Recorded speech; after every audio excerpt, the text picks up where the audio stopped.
nocivos que han conducido a un dramático cambio climático y por lo tanto impactar positivamente nuestra condición humana y por supuesto la de nuestro ambiente. Esto implicará, según se me ha dicho, que comprenderemos cómo diseñar y gestionar productos y procesos que reduzcan el volumen y la toxicidad de residuos y demás materiales, con tal de conservar y recuperar a su vez recursos y que además en el intento no se quemen o entierren causando nuevos estragos ambientales. En otras palabras, esperamos con este nuevo saber una promesa de cambio cultural y de infraestructuras que tengan amplia cobertura.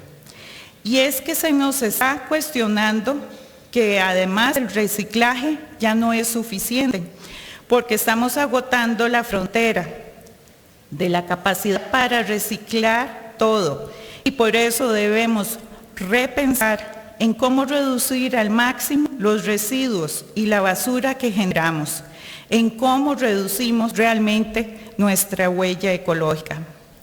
Nuestro Centro de Educación Ambiental, conocido por muchos ya por el CEA de la UNED, y quien es el anfitrión institucional de este seminario, ha destinado pensamiento y recursos desde 1977 para precisamente atender y buscar soluciones a los problemas ambientales del país.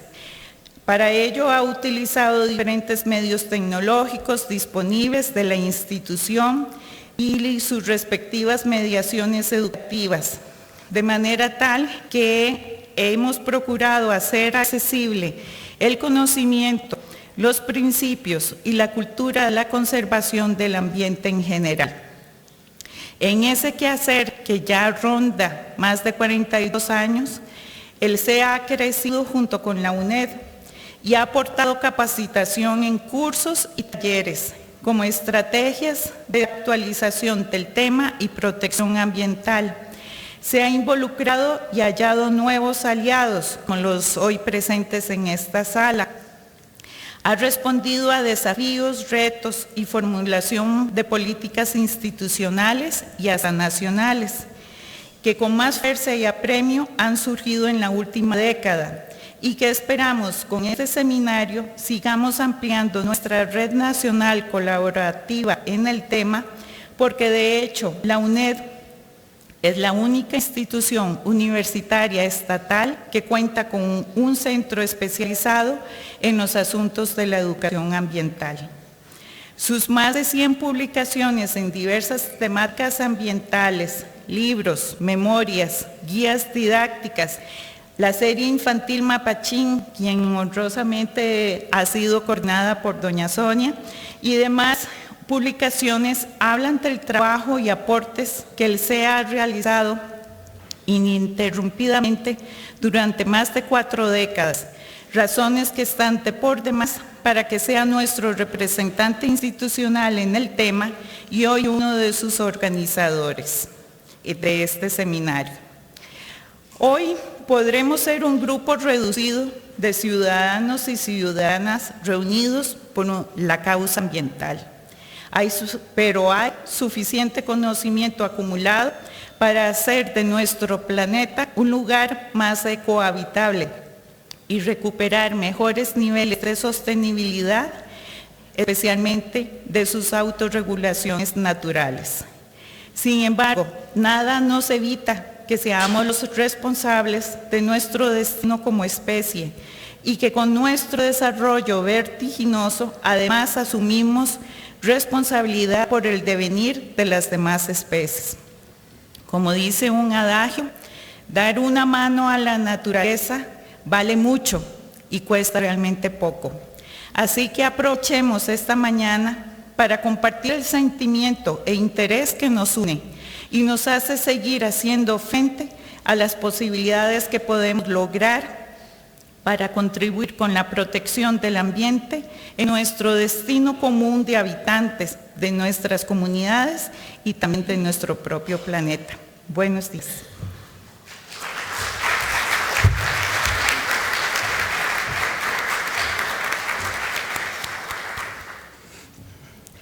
Invitamos al señor Enrique Arguedas, representante de Redies, a pasar al podio, quien nos brindará unas palabras de motivación.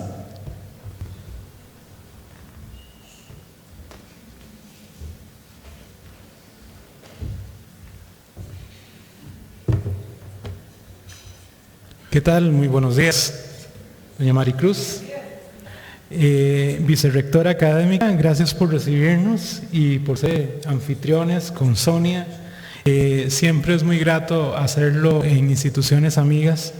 Señor Richard Anthony, presidente de Zero Waste Alliance. Ruth F., presidenta de Zero Waste Estados Unidos. Señora Maria Alice Peterson, bienvenidos acá a Costa Rica. Todos, señores funcionarios de la UNED, representantes también de las instituciones adscritas a la Red Costarricense de Instituciones Educativas Sostenibles, Redies, representantes de la Red de Recuperadores de Residuos Valorizables, Red Conserva, y tenemos también representantes de la Red de Desperdicio y Pérdida de Desperdicio de Alimentos de Costa Rica, de la Red PDA. Señoras, señores, todos, muy buenos días. Como bien lo dice Elena, trabajo con la Universidad EARTH y coordino la Red Costarricense de Instituciones Educativas Sostenibles, que está conformada por 19 instituciones, entre instituciones público-privadas, instituciones de educación superior y técnica, entre otras. Precisamente y oficialmente buscamos, en su mayoría, todas las instituciones son de educación superior y técnica, como les decía, y precisamente buscamos con este evento iniciar con lo que sería nuestro 10º aniversario también. Nos da pie para, pues el otro año oficialmente generamos cumplimos nuestros primeros 10 años. Y buscamos esas alianzas estratégicas en el tema de sostenibilidad que favorecen el intercambio y la cooperación técnica entre los miembros. Así que esas sinergias son necesarias y qué mejor forma hacerlo que en esta mañana, ¿verdad? El señor Howard Singh, historiador político y activista social, escribió: si la gente pudiera ver el cambio que se produce como resultado de millones de pequeñas acciones que parecen totalmente insignificantes, entonces no dudaría en realizar esos pequeños actos. Algunos dudan de esto, pero yo coincido con el señor Singh. En nuestro querido país encontramos personas, organizaciones sumamente valiosas que no solo se preocupan de la situación, sino también que se ocupan para generar esos cambios y soluciones. Y muchos de los que nos encontramos acá somos parte de esas pequeñas instituciones o grandes instituciones que hacemos pequeños o grandes actos. Cuando Sonia me llamó para conformar el equipo con Anne-Marie y con Elena y llevar a cabo este seminario, no lo dudamos, lo pusimos en la mesa de Redies, y el trabajo realmente conjunto en red es prioritario en nuestro país, así como lo promueven los Objetivos de Desarrollo Sostenibles, los ODS, en su objetivo número 17, que responde al trabajo en alianzas y en redes. Con estas pequeñas acciones contribuimos a generar espacios para transmitir el conocimiento. Ante un panorama mundial que exige un mayor cuidado del medio ambiente, y el sector educativo debe brindar alternativas. ¿Y qué mejor forma de hacerlo que en este seminario? Cero basura representa una filosofía que impulsa el rediseño de productos y servicios, de forma que los recursos utilizados puedan ser reducidos, reutilizados y reciclados. Considera entonces una producción más limpia, pero también uno de sus beneficios es la reducción de los costos y la mejora y la eficiencia que tienen las empresas en su implementación. Además de que al reducir los residuos evitamos el costo que tiene la disposición final en los rellenos sanitarios, además del costo del transporte de esos desechos ya basura hacia su disposición final. En nuestro país estos costos varían por municipio, dependiendo del lugar donde se genera hasta el lugar donde se vaya a depositar. Ayer me compartieron los datos en el Ministerio de Salud acerca de cuánto cuestan estos costos por tonelada tratada, y varía del municipio, pero puede variar desde $21 hasta $248. Imagínense que nos trasladamos desde el sur hacia el centro o más allá de la capital a transportar y disponer nuestros residuos. Eso es un costo altísimo. Otro atenuante son la cantidad de gases de efecto invernadero producidos en la disposición de los desechos en los rellenos sanitarios o vertederos y el transporte de los mismos. Es por ello que desde las instituciones de educación superior debemos aportar en el proceso de construir alternativas de solución. Sin embargo, todos sabemos que somos corresponsables, y es desde el consumo responsable y consciente donde usted y yo podemos aportar con esas pequeñas acciones. Los invito a estar atentos a las propuestas que presentarán nuestros expositores esta mañana, y sobre todo tratemos de ver cómo hoy lo implementamos nosotros desde nuestro consumo, desde nuestras casas. Muchas gracias y bienvenidos.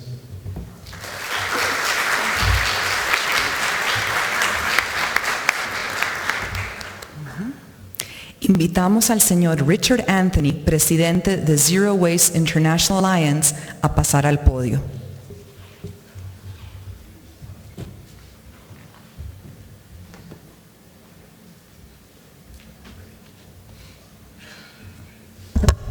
Hola, my name is Richard Anthony.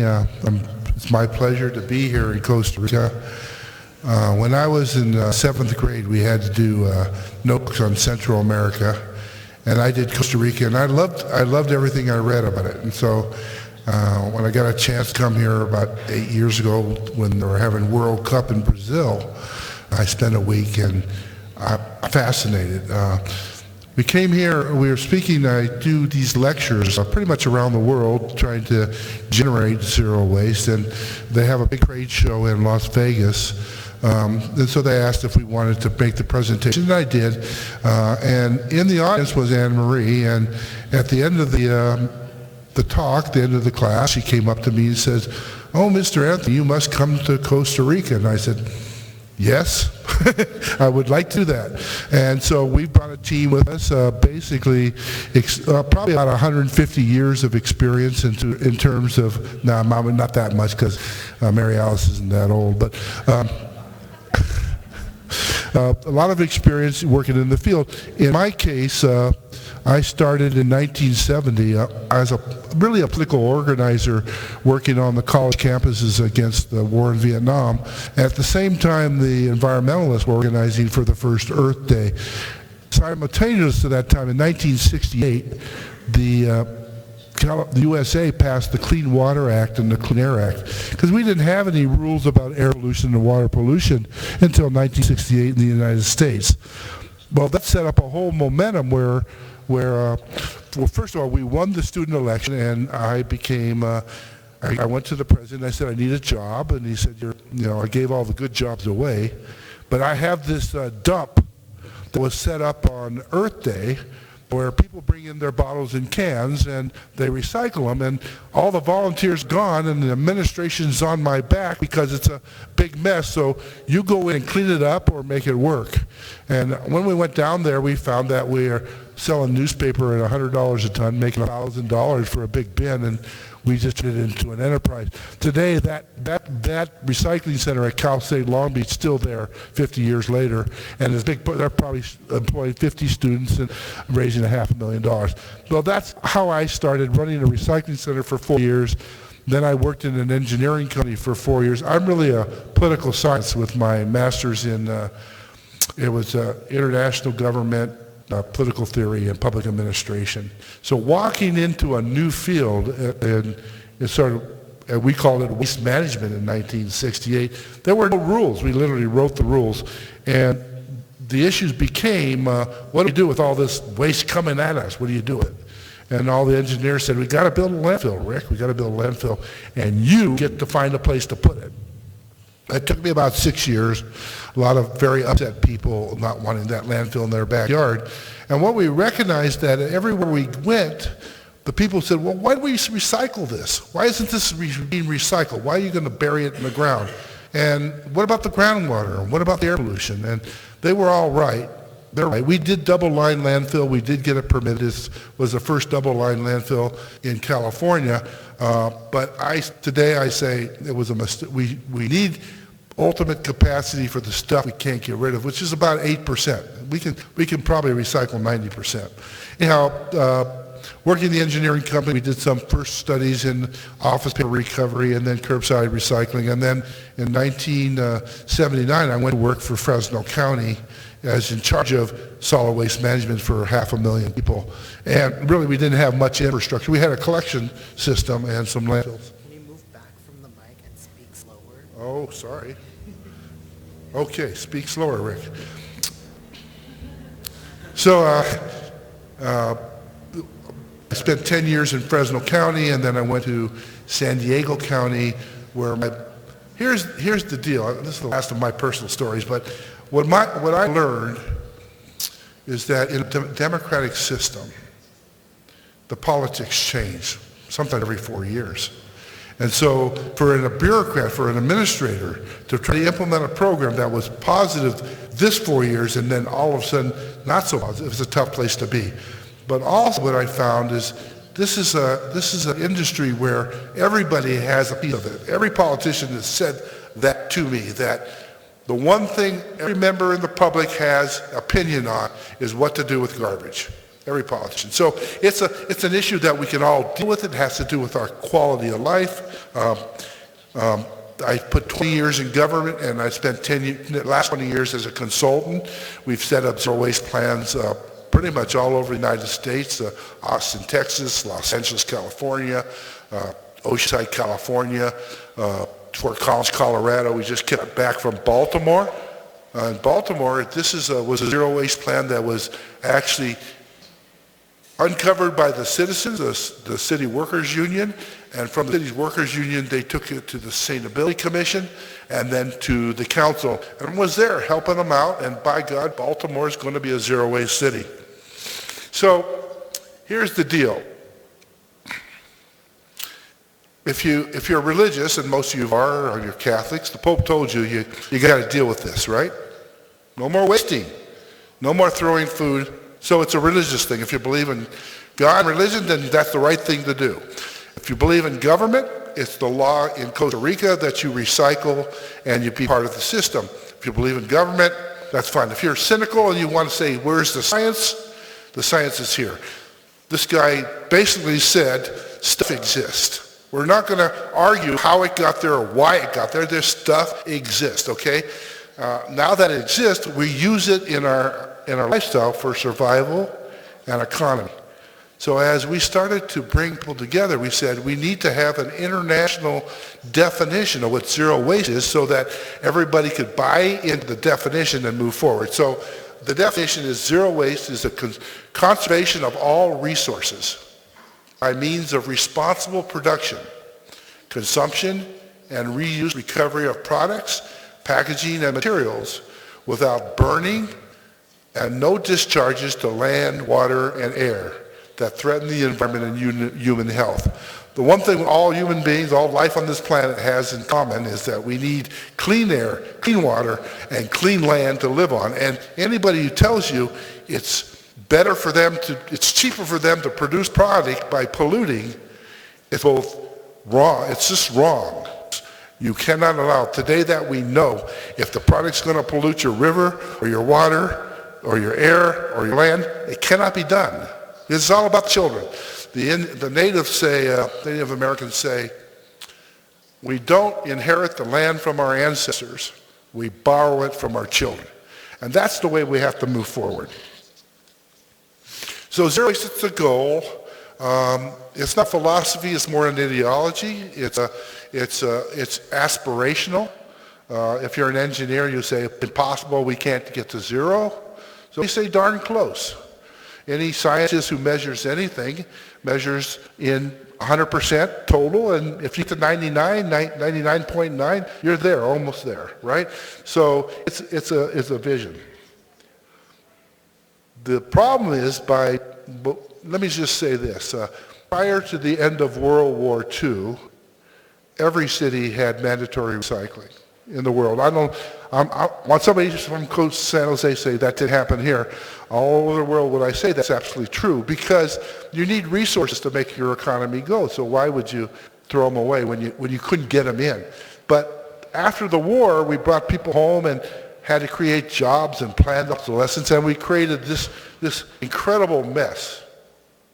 This entropy. This is the dissolution of everything that's organized is what ends up in a landfill.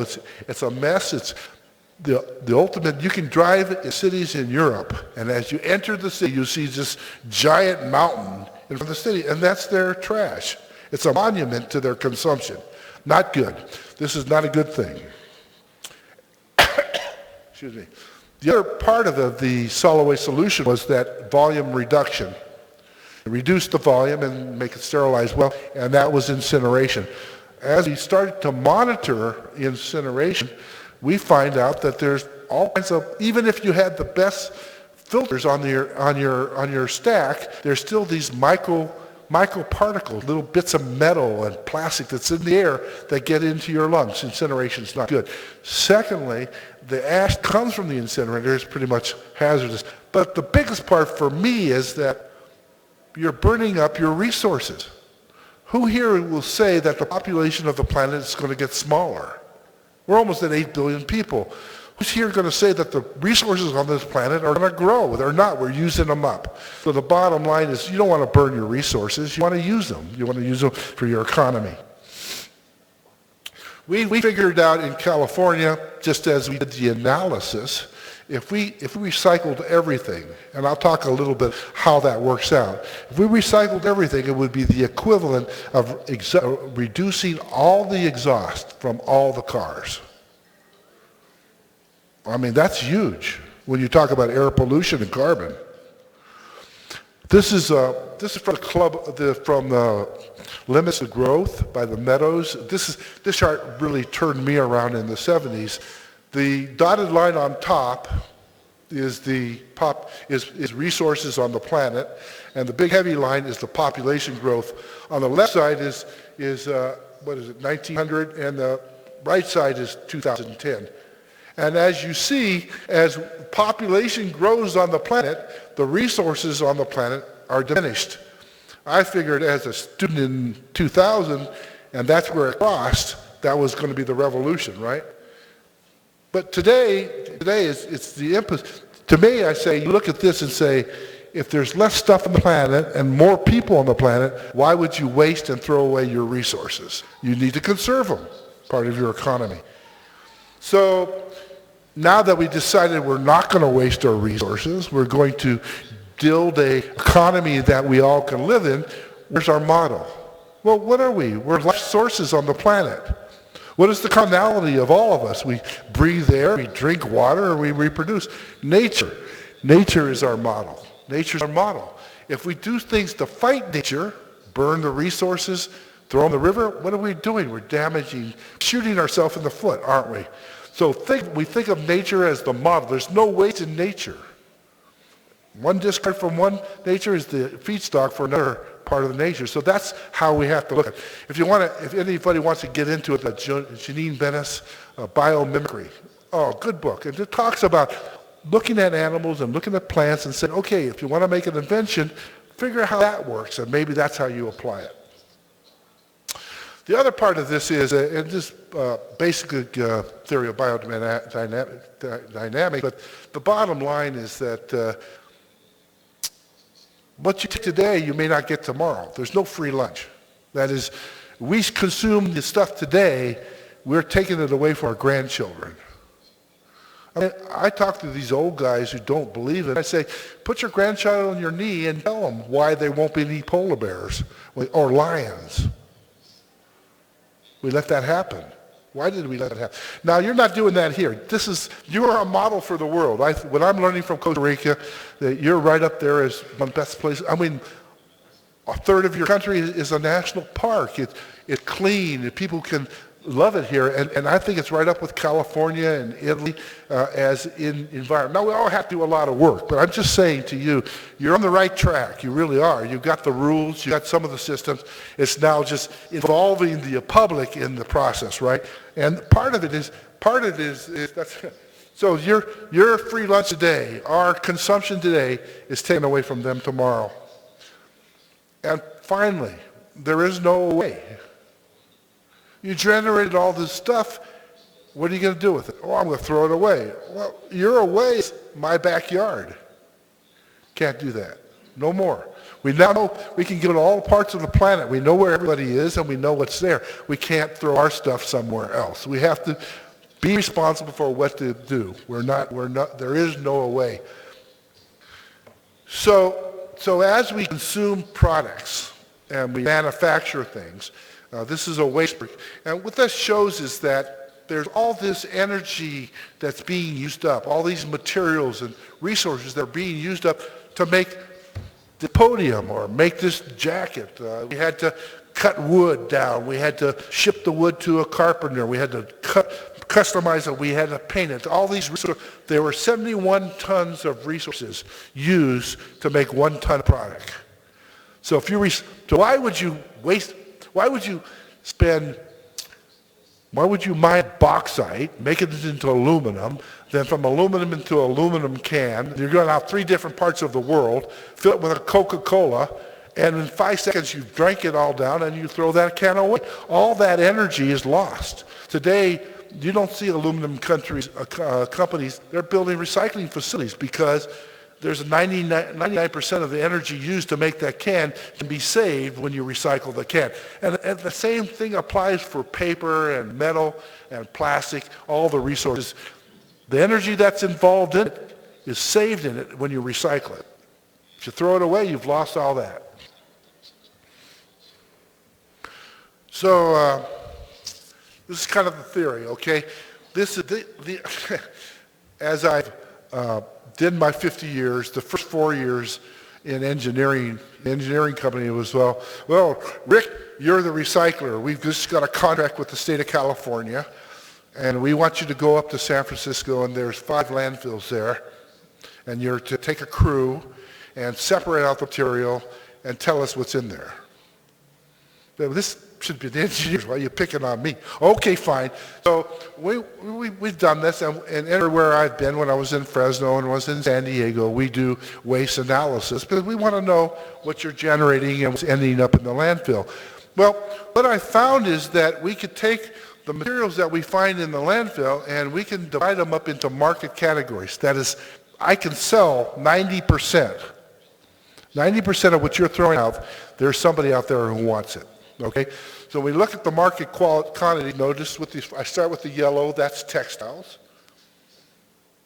Recycled clothing. Come on. Polymers. That's plastic. These are, if they're separated in the resins, they're very recyclable. Reuse. These are tables and chairs. Chemicals. Your paints. Your cleaners. Metals. Metal. Steel is probably the most commonly recycled item on this planet. You don't have a piece of steel in your hand that wasn't something else sometime before. That's what they do. They get it, they melt it down, they make new stuff out of it. Glass, ceramics or rocks, things that grind, and paper. Now notice I have a line through the paper, right? The top paper is your ledger paper. This is high grain, long fiber, can be made 10 times back into paper again, into writing paper, okay? Now, the last part are the short fibers, like your tissues and your napkins. These mostly can be recycled back into cardboard, but also, when you look at the tissue paper, the wood, the soil, putrescibles, which are food, and plant debris, we now have a recipe for soil. Yeah? So, if I had all these things, I could make a great compost. I could put it on my farms in Costa Rica. I could grow bananas and coffee or whatever.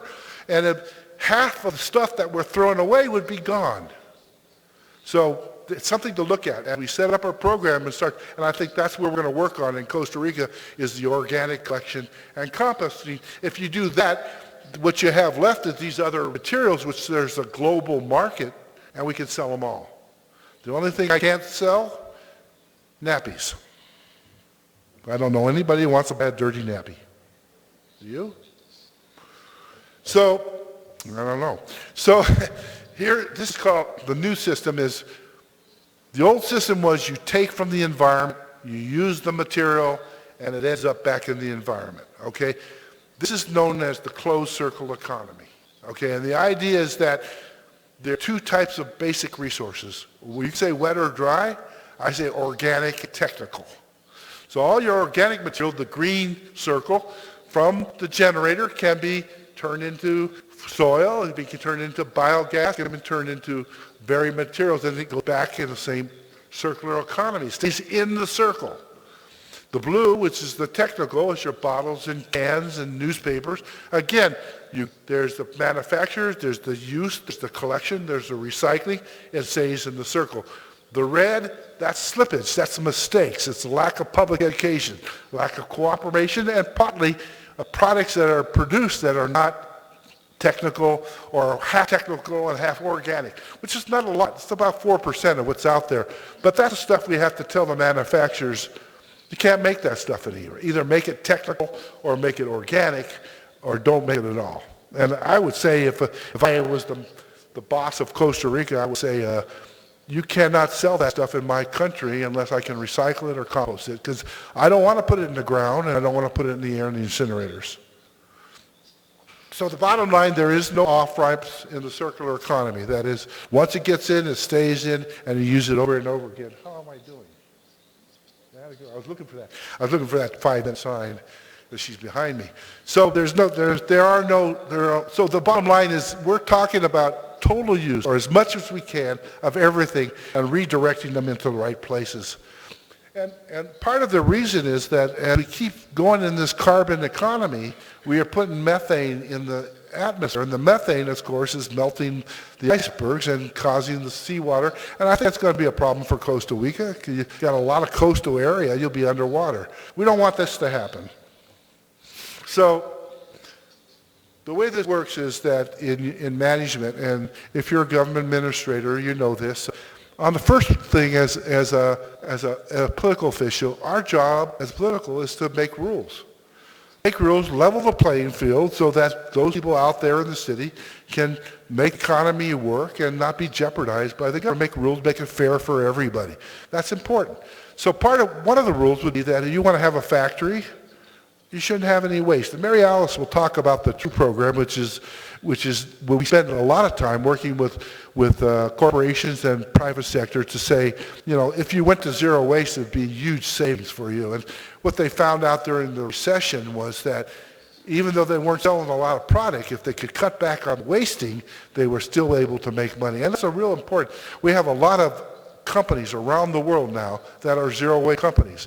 Toyota, Honda, Whole Foods, any breweries, Budweiser, any of these guys, because once they figured out they could get the organics and composite, 90% of the waste went away. So clean production.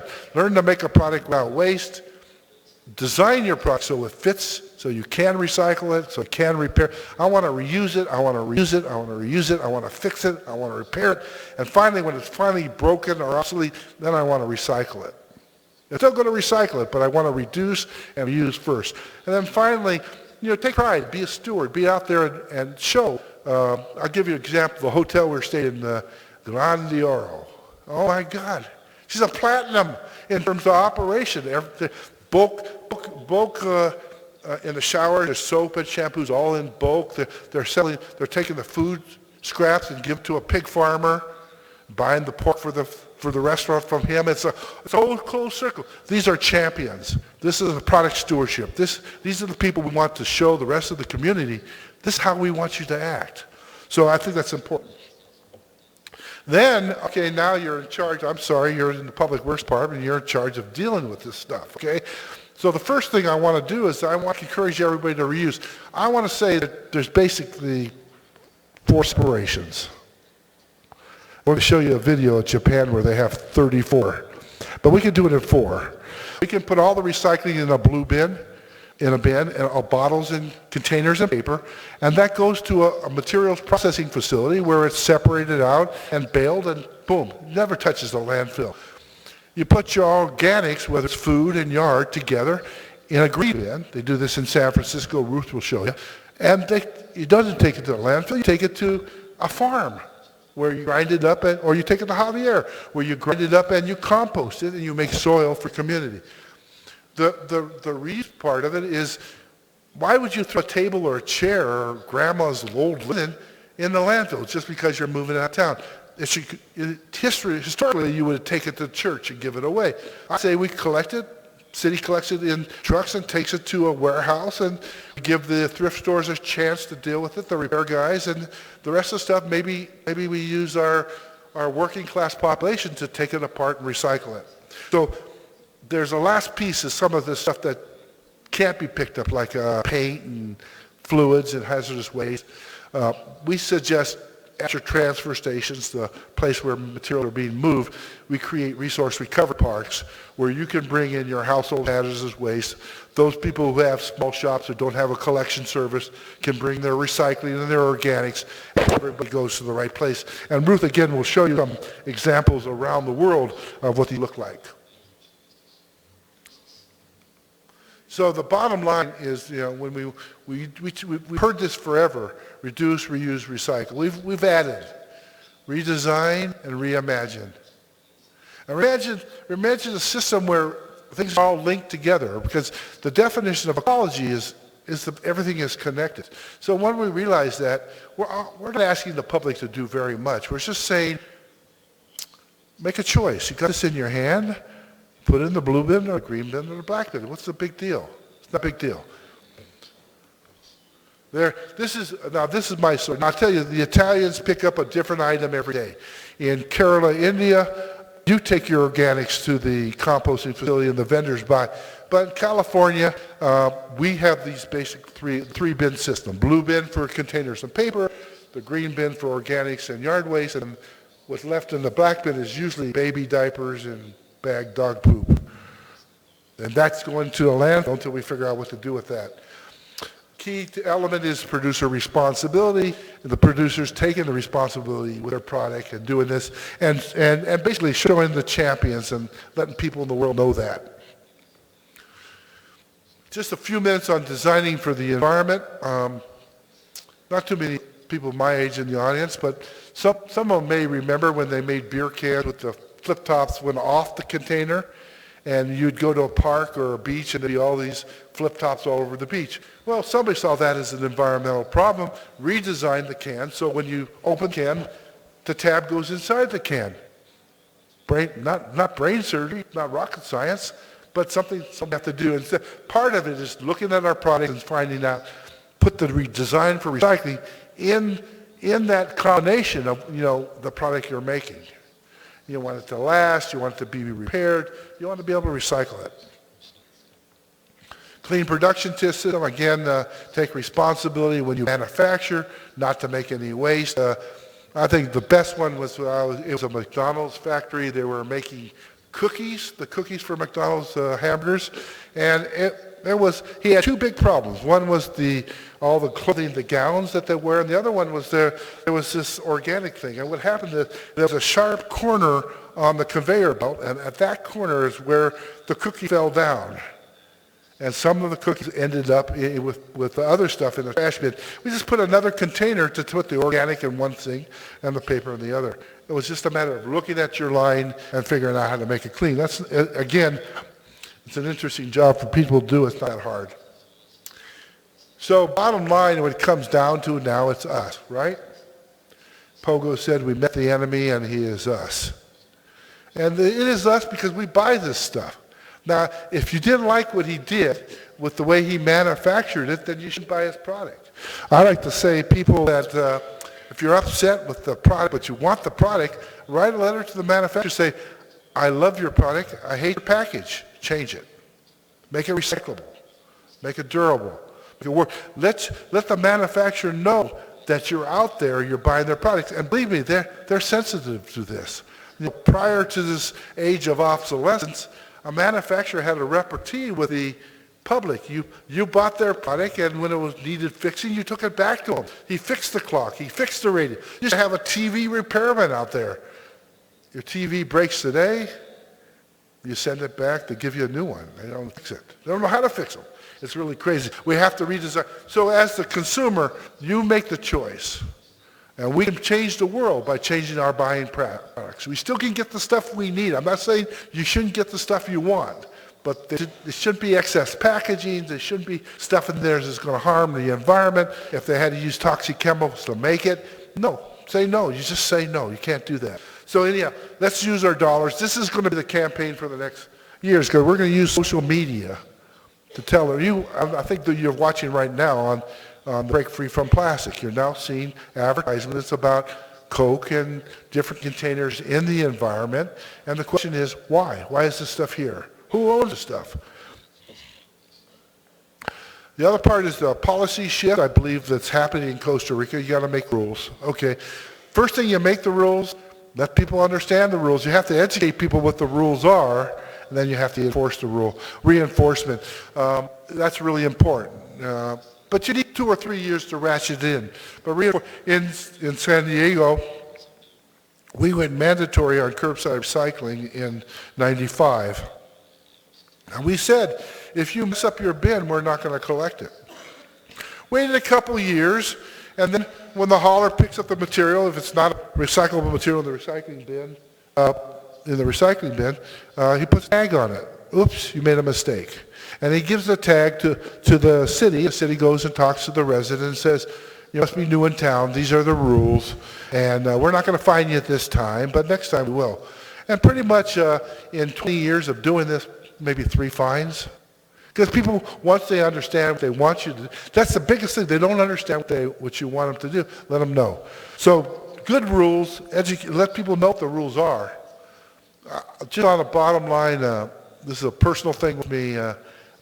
Why are we taxing labor? We don't make enough money anyhow. Come on. We tax the resources. These are the ones that are being diminished. These are the guys who should be paying into the trough for making the world better. Not the laborers, for crying out loud. So when we recycle, we find out there's jobs that are created. I don't think, this one doesn't have the one, no. So typically when you look at landfill, 1 job for 10,000 tons. Incinerator would be 2 jobs. Composting facility maybe 4 jobs. But you get into reuse, it's 200, 300 jobs. Why? Not just the collecting, but taking them apart, repairing them. All these things are all part of the things. We looked at Delaware. We found that there was over $1 million they were throwing in the landfill that could go into the Delaware economy, and about 1,200 jobs that could have been required. And I looked at looked at the head of the Chamber of Commerce, and I said, if I can set up a system in your state that's going to throw $1 million into the economy and create 1,200 jobs, would you make it mandatory? Yes. Now, it took them 8 years to do it, but they have just recently done it. But we had to show them, and they had to believe it. And he said, well, that's if you did 100%. What if you only got 50%? Well, half that. 500,000 and 600 jobs. What's the problem? Can't figure that one out. New jobs are created. These are good jobs. They're important jobs. They're jobs for the economy. If you want to, and you have to have a lot of people coming in your country, the jobs people can do. So we say zero waste or darn close. And if you're not for zero waste, how much waste are you for? Thank you.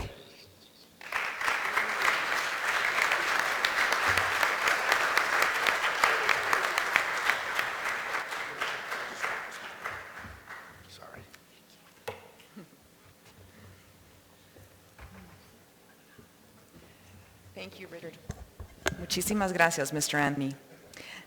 Invitamos a la señora Ruth Abey, presidenta de Zero Waste USA, a pasar al podio.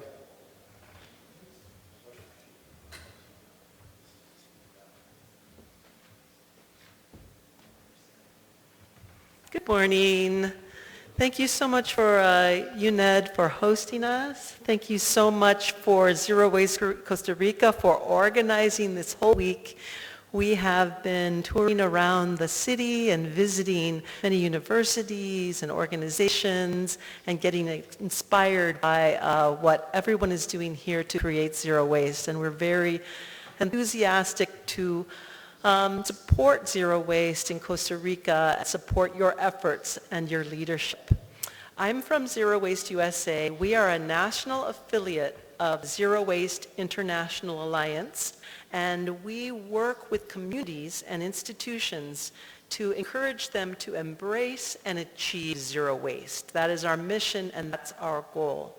We were founded in 1996 as the Grassroots Recycling Network because we know that to make change happen, we do need rules and we do need support from the top, but we also need energy and enthusiasm from the grassroots. And so we work primarily with municipalities and cities because cities are the ones that are responsible for cleaning their communities, controlling the sanitation, picking up the trash and the recycling, and making sure that the community is more sustainable. So we work with cities to help move the agenda forward. National legislation and movement at the national level is more difficult, but working at the grassroots level, the closest level of generation is where we can make the biggest change. So I'm going to give you some examples of cities around the world who are embracing zero waste and are on the road to zero waste. I'm going to talk to you about San Fernando City in the Philippines, Caponari in Italy, Göteborg in Sweden, Goldberg Milwaukee in Australia, Alameda, California in the USA, and Kamakatsu in Japan. So here is our around the world tour of zero waste. First of all, in the Philippines. So the Philippines is a very large population, over 7,000 islands, 95 million in population, and they have a problem with waste. They are also very interested in promoting environment. Like Costa Rica, they get a lot of tourism and they want to be proud of their country and of what they have in terms of natural resources, so they have a ban on incineration. But as a result, they've had waste problems. They've had waste problems that you can see: illegal dumping, burning, open burning. These are the problems that the Philippines has experienced. And so back in 2000, there was a national tragedy. There was a collapse of a landfill. And at that landfill, there were waste pickers that were living at the landfill to get the materials for reuse and recycling. Over 300 of these waste pickers were killed, and this spurred the country into action. The new law that was passed in 2000 required the communities to step up and take action, decentralized waste management at the local level. That's where we have the most ability to make change, is at the local level. So decentralize a neighborhood at the township level. Mandate source separation. Rick talked about that. Source separating materials into the categories that you can recycle and compost and reuse is one of the most important things that you can do. Ban on burning and instituting material recovery facilities at the neighborhood level. In the Philippines, the neighborhood is called a barangay, and we'll show you some examples of that. San Fernando City in the Philippines is a town of about 1,500 population. And they are divided into 59 of these small neighborhoods called barangays. And that's where the waste management, the zero waste approach, is happening at that neighborhood level. So they adopted the zero waste principle in San Fernando City, and they set targets for reduction. And setting targets is really important because you cannot manage what you cannot measure. So we really need to quantify and measure what we're putting into the trash and recycling, and measure what we're doing so that we can then set goals to reduce. And that's what they did in San Fernando City, and they became a model of segregation. So some of their solutions we've modeled in the U.S. And one of them is a focus on youth. Tomorrow we will be at the Country Day School, and we will be very excited to work with the youth to develop Zero Waste Youth Costa Rica. Dennis, our colleague, is here today. He is a part of the Zero Waste Youth USA, and he has worked with youth groups around the world on youth convergences. So we will be focusing on youth because that is where we can make change, and that's where the future is. We know that we have a limited time on this earth, and so we need the next generation to lead us into zero waste. And so in the Philippines, they focus on the youth and they focus on schools. They have a national Zero Waste Youth Festival, very similar to Convergence that we will be having tomorrow at Country Day. And they have organized and educated youth leaders across the city. If you have the youth energized and motivated, you know that they can make a real difference. Part of it is because as government organizations, we have limited capacity. We have limited money, we have limited time, we have limited resources. But we can rely on each other to help fill those gaps. We can't always rely on the government to tell the citizenry how to recycle and compost. But if we train our young people as our zero waste ambassadors, they can go out into neighborhoods and teach us how to recycle and compost successfully. Zero Waste Italy is an amazing transformation. In the last 20 years, they've gone from a focus on incineration as a solution for waste management to a focus on zero waste. And over 200 municipalities in Italy have declared a goal of zero waste, and most of those communities are over 80% recycling. So that is a tremendous achievement. They are leadership for the rest of the world. And we know that Costa Rica will be among those leadership countries. Caponari is a small city in Tuscany. So if you've been to Italy, it is the most beautiful place outside of Costa Rica. Beautiful natural environment, beautiful villages, and they want to preserve and protect their environment. That city was threatened with an incinerator, which would have been polluting, and so they decided to pursue the goal of zero waste. It became the first city in Italy to declare a goal of zero waste, and they also declared certain measurement goals, because you can't go from 0 to 100%. You can't go from 0 or 1% recycling to 100%. You need to have goals and measurements, and it takes time. As Rick said, it can take 2 years, 3 years, 8 years. We need to be able to plan for our future, but it starts with planning and setting goals. By 2014, Caponari achieved 85% recycling rate, which is amazing. And now they are really focusing on the last 15% of what's left that still needs to be disposed in landfills. This is a picture of Rossano Orellini and the back of President Barack Obama. In 2013, Rossano was awarded the Goldman Prize, which is the Environmental Nobel Prize. And he was awarded this because Rossano was the founder of Zero Waste Italy, and he was the founder of Zero Waste in Caponari. Caponari, being a small town, became an emblem for the rest of the country and is now recognized internationally as a leader. Rossano is just a normal person. He happens to be a primary school teacher, but he was concerned about the health of his students, and that's why he embraced and is pursuing zero waste on behalf of Zero Waste Italy and Zero Waste Europe. So one of the things that they do in Caponari is to really understand what's left over after we reduce and reuse and recycle. We still have products that are problems, and we call these, problem products that we need to figure out what to do. And so they have asked their companies to redesign their products for recycling and composting.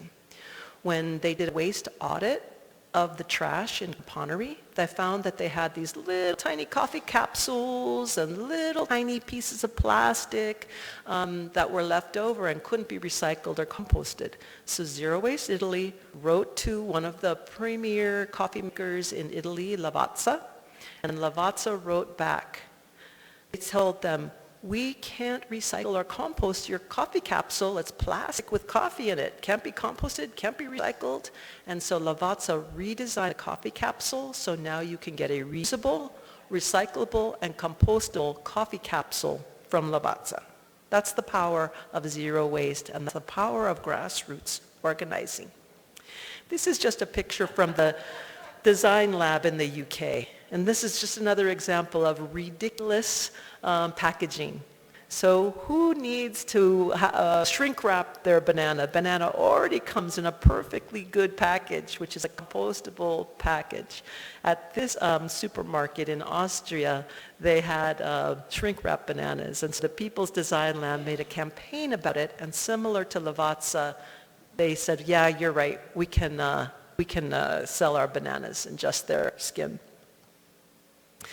The next city I want to talk about is Goulburn, Milwaukee in Australia. And they have an innovative program on city to soil. They have a 28,000 population, and they are in New South Wales. The City to Soil program was unique in Australia in that it got organic materials from the city to compost and bring out to the farms to renew the soil. They have a problem in Australia with drought, and they need to renew the soil for agriculture, and so they can do that with compost from organic materials from our cities. In the city, we make excess organic materials.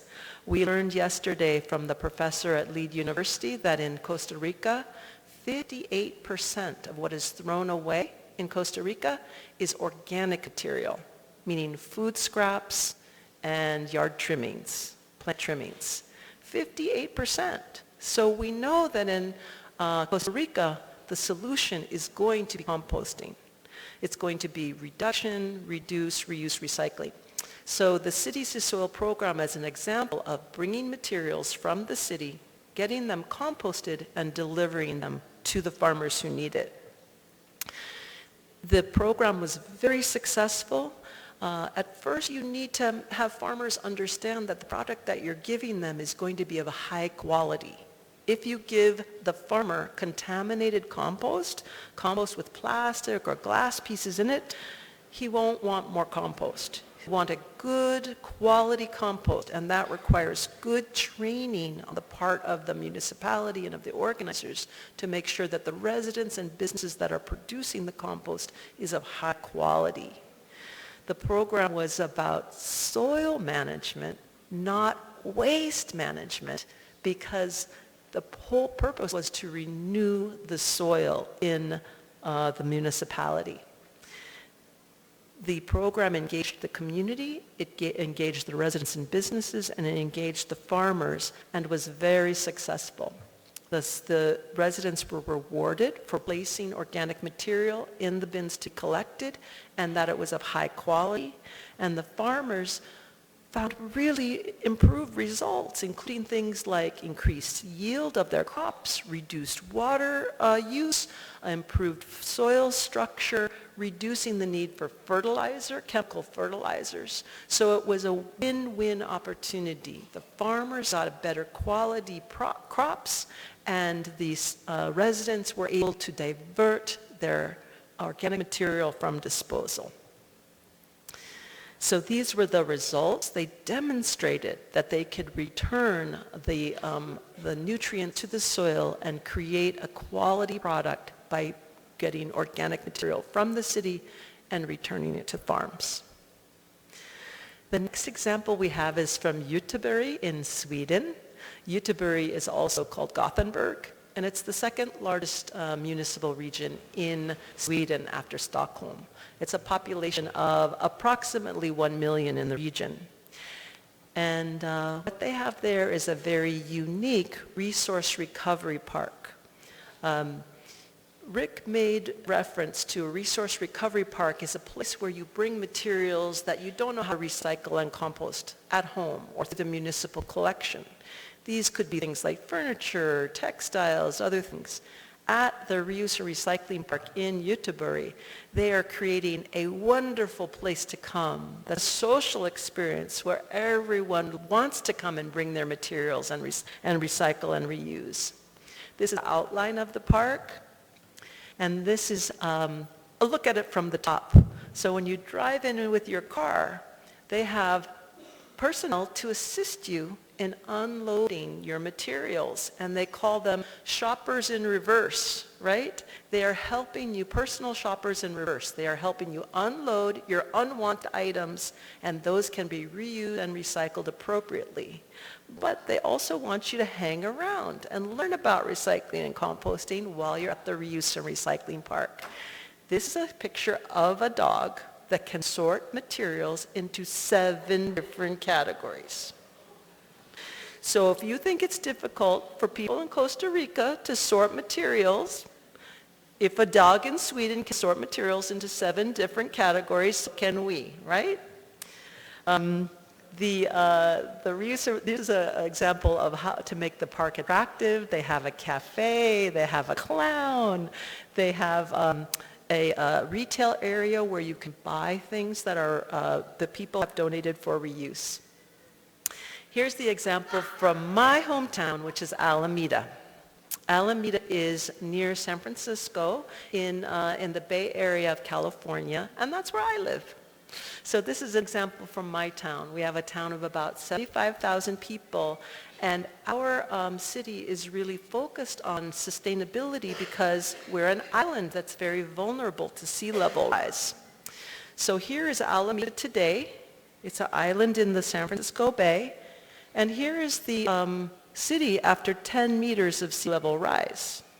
So we in Alameda are relying on everybody to help reduce the impacts of climate change because we will be underwater if we are not able to reverse the impacts of global warming. So we're relying on you to help save our city. Alameda needs to be a leader in climate, greenhouse gas reduction and zero waste because we are asking the rest of the world to save our city. So we need to be a leader as well. And so we were among the very first cities in California to declare a goal of zero waste and to start achieving zero waste through source-separated collection, through bans on disposables, through increased construction debris recycling, and many other initiatives to reduce waste and pursue zero waste. This is just an example about how greenhouse gas reduction can be achieved through zero waste. In Alameda, we have a municipal utility for electricity, and we have issue transportation and traffic. We experienced a little bit of transportation and traffic issues this morning in San Jose. But in Alameda, one of the biggest impacts we can make to reduce the impacts of climate change is through zero waste initiatives, taking recyclable material and compostable material out of the landfill and recycling and composting them. So we have a grassroots organization in Alameda called Community Action for a Sustainable Alameda, which is a grassroots nonprofit group which is organized by volunteers to support each other to achieve the goals of zero waste and sustainability. We work with, just like in the Philippines, we work with school children, the youth, to educate them, to have them educate the community on zero waste initiatives. This is Miss Alameda. So Miss Alameda is a beauty queen, and isn't she beautiful? She ran for Miss California in 2010 with the goal of reducing compostable organics out of landfills. So not just save the world, not just world peace, but compostable organics out of landfills was Miss Alameda's goal. And so she has continued to be a leader in our community of zero waste. And because she's Miss Alameda, and because she's a beauty queen, people listen to her. So when she first started her program, she started a program called Miss Alameda Says Compost. And she went to the 60 restaurants in town to ask them, can you recycle and compost? You have the infrastructure. Can you do it? And they had to say yes because they couldn't say no to Miss Alameda. They could say no to the municipality. They could say no to the garbage hauler. They could say no to the compost facility, but they can't say no to Miss Alameda. So that's an example of the social infrastructure, community leadership, role models to support our goals. We also work with the schools. These are called the Tree Musketeers, like the Three Musketeers. And the Tree Musketeers help to reduce and recycle and compost at their schools. We set a goal for the schools of 75% diversion, and they achieved that within 3 years. Alameda has also been a leader in reducing single-use plastics. So our restaurants are not allowed to distribute any single-use plastics for foodware. So no clamshells, plastic clamshells, no takeout containers, no straws, no cutlery made out of plastic. And no cutlery or anything made out of bioplastic, because in our town we cannot compost bioplastic. We can only compost fiber. So for if you have a takeaway, you must have wood fork or reusable fork, paper containers or reusable containers. And we have 300 restaurants in our town, and over 100 of our restaurants have decided to go to reusable over disposable. So that's very exciting for us. This is a picture of 2 of our high school students who did a program to reduce plastic waste, and one of our real big generators of plastics in Alameda is boba tea. And boba tea is made out of tapioca pearls, and you drink it and you have the little tapioca pearls that come in through a big plastic straw. It was their goal to reduce those big plastic straws and those big cups of boba tea. And so they had created a reusable boba kit, which they then sold to their to all of their fellow students. And then they asked all the boba tea shops in town, if we bring in our reusable boba kit, will you refill the tea with our reusable containers, and will you give our students a discount? And they did. So we have 10 boba tea shops in Alameda, and they all provide a discount to students who bring in their boba tea kits. The last zero waste community that I want to talk about is Kamokatsu in Japan. Similar to Kapaneri, they were threatened with an incinerator. They had open burning dumps, which were no longer acceptable, and the government wanted them to build an incinerator. And they said, we can do better than that. We don't need to build an incinerator. So it is a small rural town. One of the things that we've been talking about in Costa Rica is that some areas have more affluence than others. There's more infrastructure in some of the bigger cities and less in the small towns. In the small rural towns, it's more challenging to recycle and compost, but I wanted to give you an inspiration from Kamokatsu, how a small rural town in Japan can get on the road to zero waste and achieve zero waste. The residents are sorted into 45 categories. We're going to show you a film in a minute that they used to sort into 30 categories. Now they sort into 45 categories. So if a dog can sort into 7 categories in Sweden, and if residents in Kamokatsu can sort in 45 categories, we can do that too. Here's an example of their resource recovery park. So just as in Sweden, they have a resource recovery park where residents bring their materials for proper segregation and recycling. They also have organics units in their household that create a biogas that they use for cooking. So they put their food scraps in the digester. It then creates a biogas that is used to light a flame that they do cooking on. So they're able to keep the organics at the household level and reuse it on site. This is Sakano Akira, and she is the Zero Waste Ambassador and role model for the Zero Waste Academy, and in a minute you will get to see her. So a few more zero waste ideas, and then I would like to show you a video.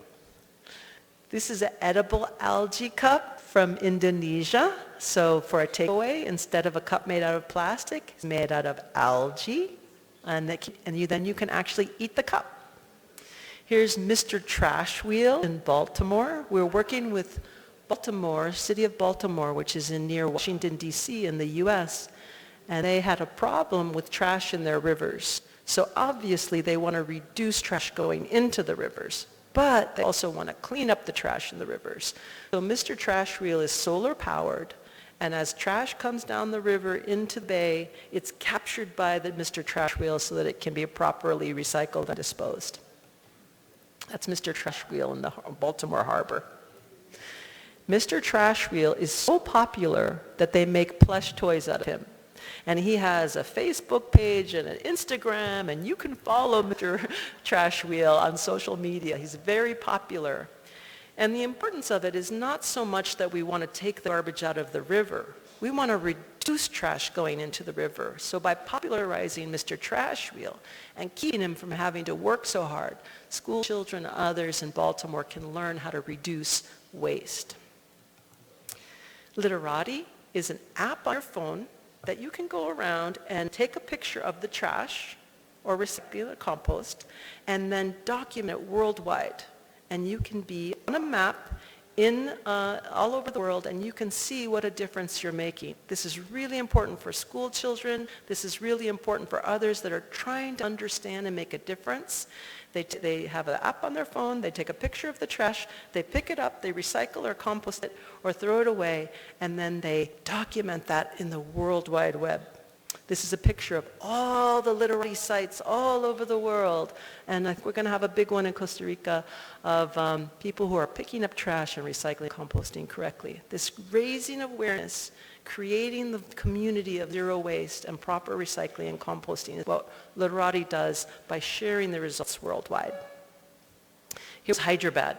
So Rick and I were in Hyderabad in India last year, and I was the first person to pick up trash and document that on Literati. So here we go. There's my trash. I picked it up and recycled it. And the last thing I wanted to talk about was social marketing. Social marketing is not social media. It means asking people, bringing them together and asking them, what are the barriers and benefits to recycling and composting? What is the problem? Why are we not already at zero waste? How can we get to zero waste? Well, I may have my ideas, you may have your ideas, but we really need to talk to the people who are in the neighborhoods, in the churches, at the schools, in the institutions to say, what are the barriers to zero waste in this facility?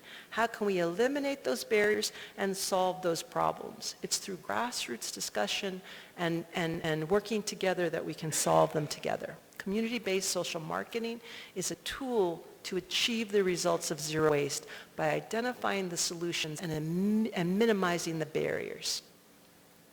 This is the most famous example of community-based social marketing. Don't mess with Texas. Has anybody heard Don't Mess with Texas? Don't Mess with Texas is a slogan that they use in Texas, and it's a kind of a macho term, don't mess with Texas. But it was actually a litter reduction initiative that required, where the Department of Transportation in Texas saw that there was so much litter on the highway, and they said, what can we do about this? We need to get the people to reduce littering in Texas. How do we do that? Through a slogan, don't mess with Texas. They evaluated who was doing the littering. It was the young macho men. Would the young macho men respond to a slogan of, oh, please do your best to keep, Texas beautiful, what would they respond to? And they found that don't mess with Texas was resonating with them. So by going to the demographic of the person whose behavior you want to change and asking them what would make a difference is how you do that marketing. And then very important to the soil, the city to soil program is carbon sequestration. We can reduce global warming through taking greenhouse gases out of the atmosphere and sequestering them in our soil. Compost is actually magic, and we are demonstrating that through carbon sequestration programs across the country, around the world.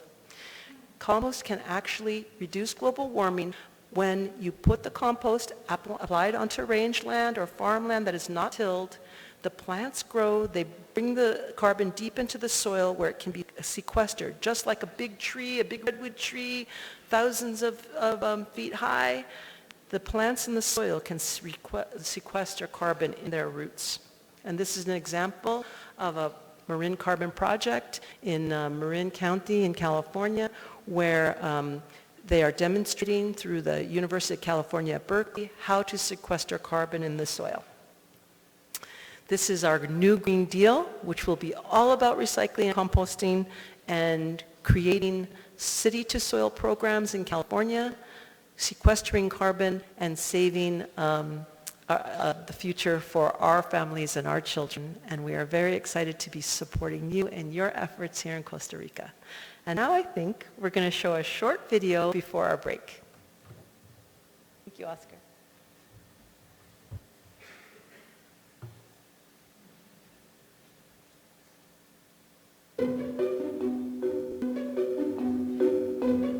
In this small Japanese town, residents take the concept of recycling very seriously. アルミ缶、スチール缶、スプレー缶、ペットボトルのキャップ、 They separate their trash into a whopping 34 categories. 紙、金属、電球、蛍光灯、バッグ、段ボール、新聞、折り込みチラシ、雑誌。 Welcome to Kamakatsu, Japan, the zero waste town.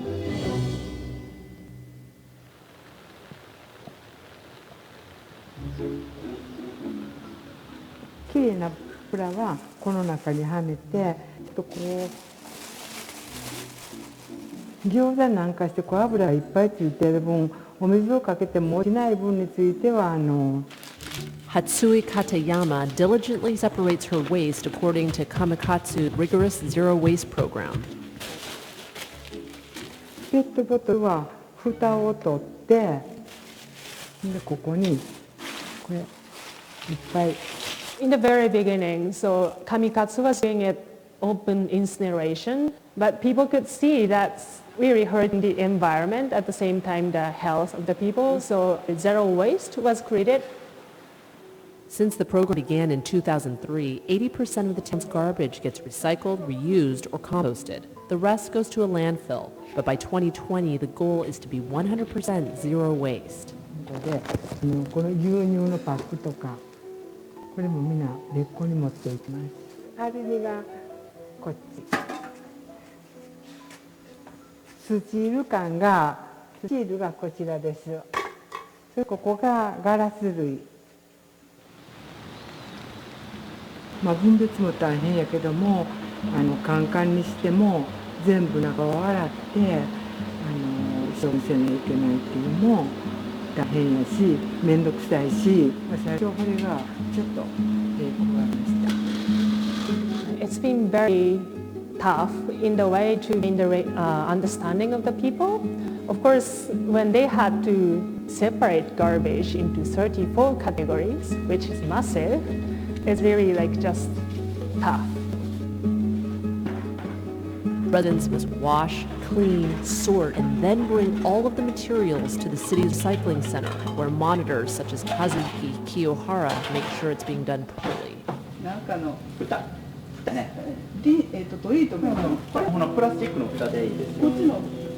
あと、分別も、みんながみんな完璧にできるわけではないで、いろんなものが混ざったものを、分けたりするのが結構大変ですね。Signs on each of the bins tell consumers what their trash will be recycled into and how much that process can cost or earn the community. 来たらもうそれが普通になって、今では自然に何も思わないでもちゃんと分別できるようになっております。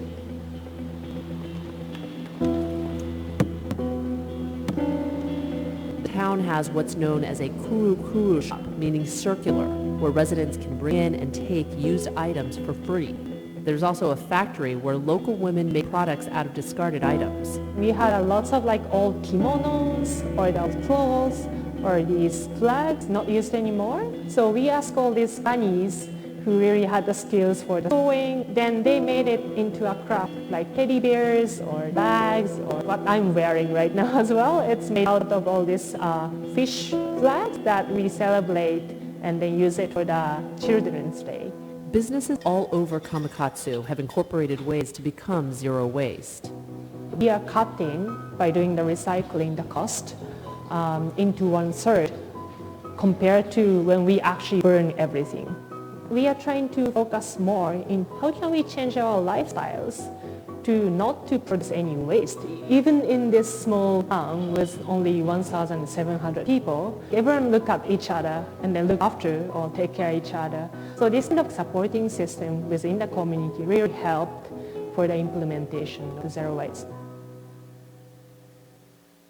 Let us know if you have any unique tips for reducing your environmental impact in the comments below, and be sure to check out this next episode. 2 years of trash in this tiny little jar. My values are having a really low environmental impact. I have to live like I want that, and so that's why I decided to change. Thank you.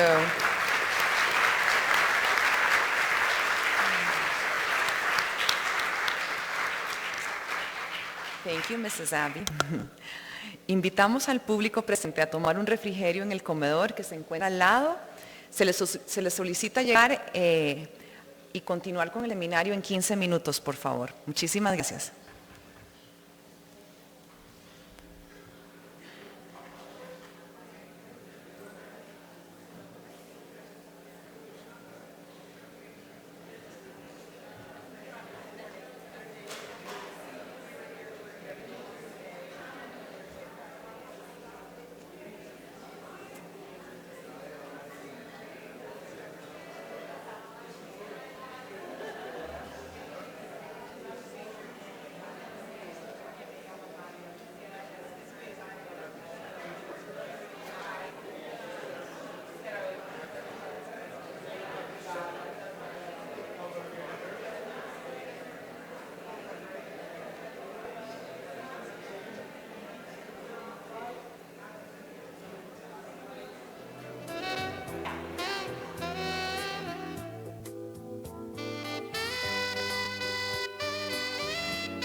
the world.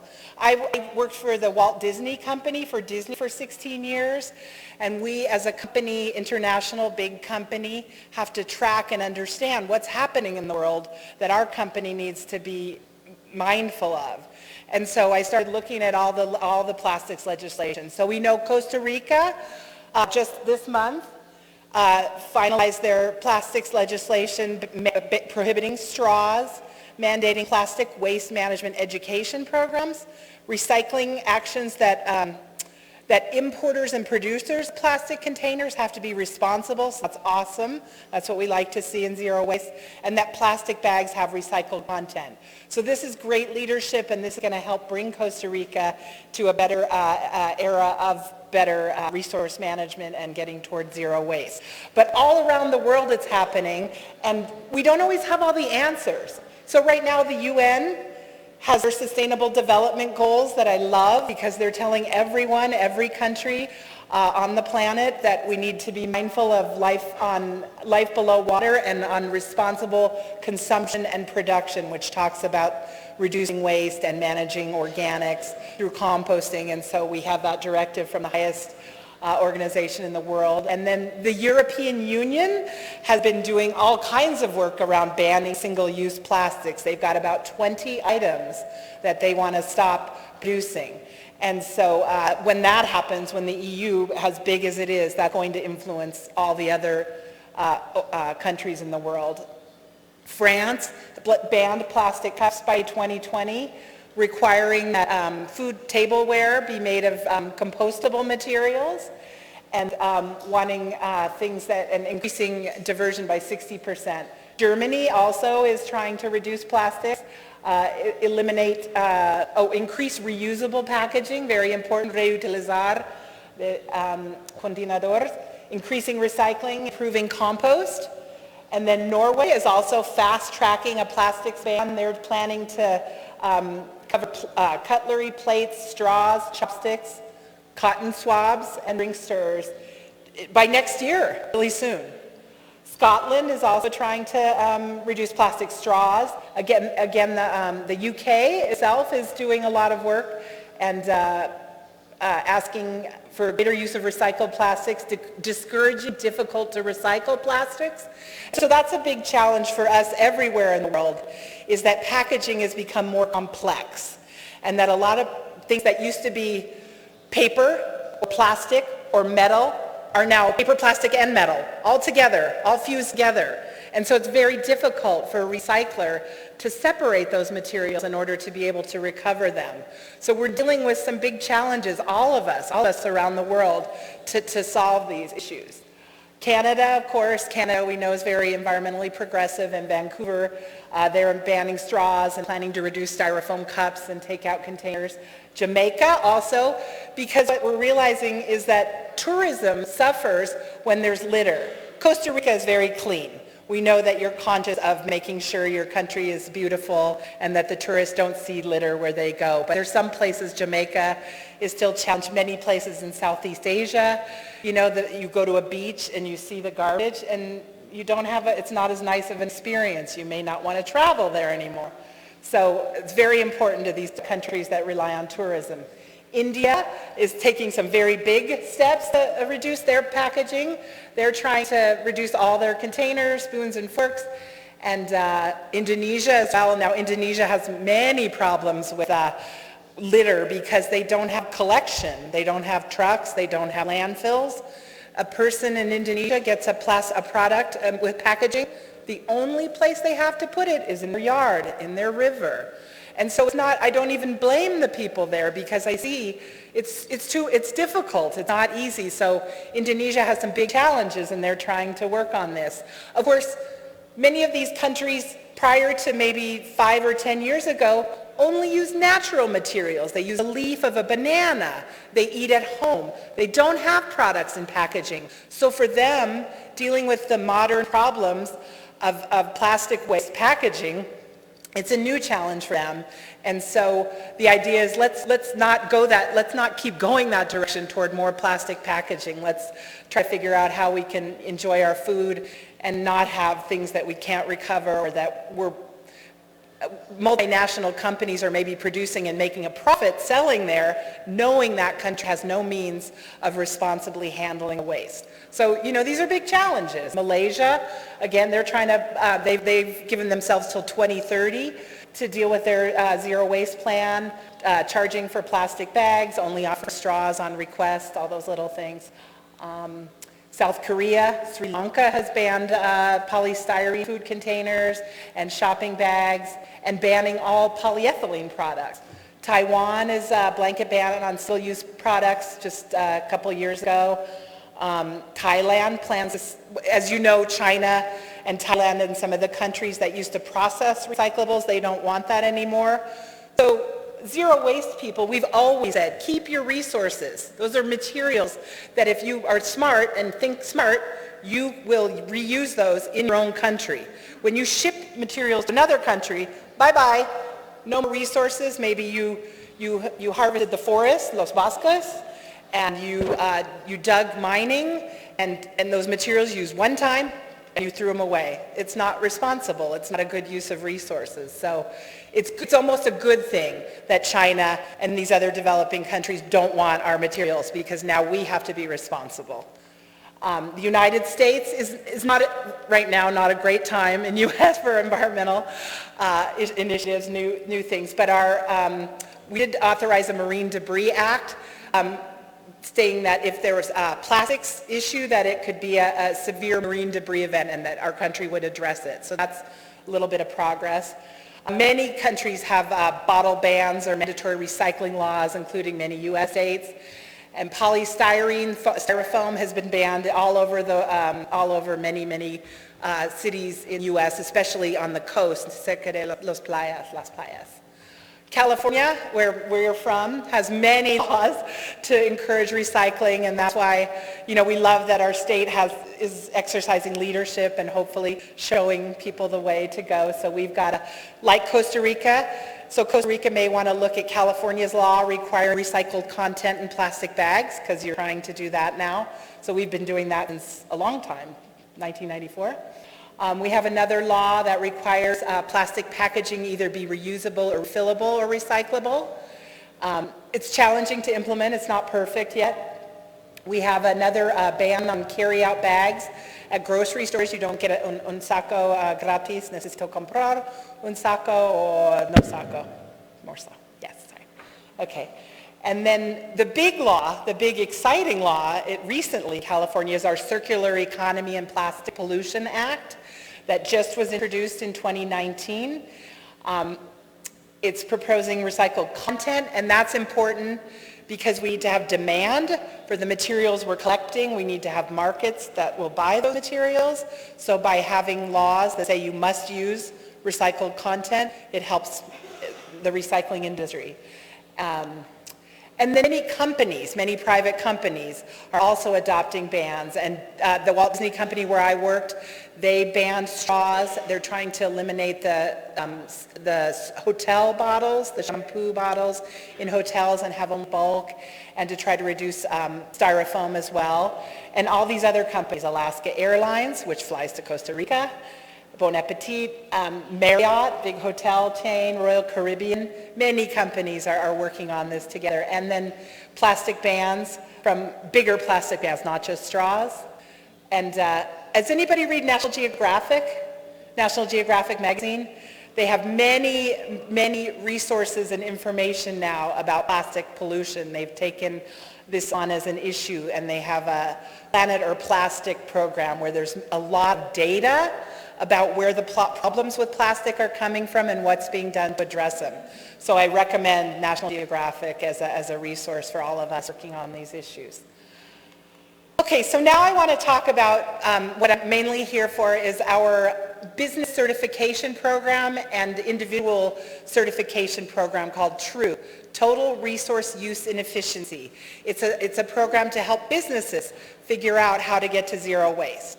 And so it started grassroots by people that wanted to see businesses do better and to support businesses who were trying to do the right thing.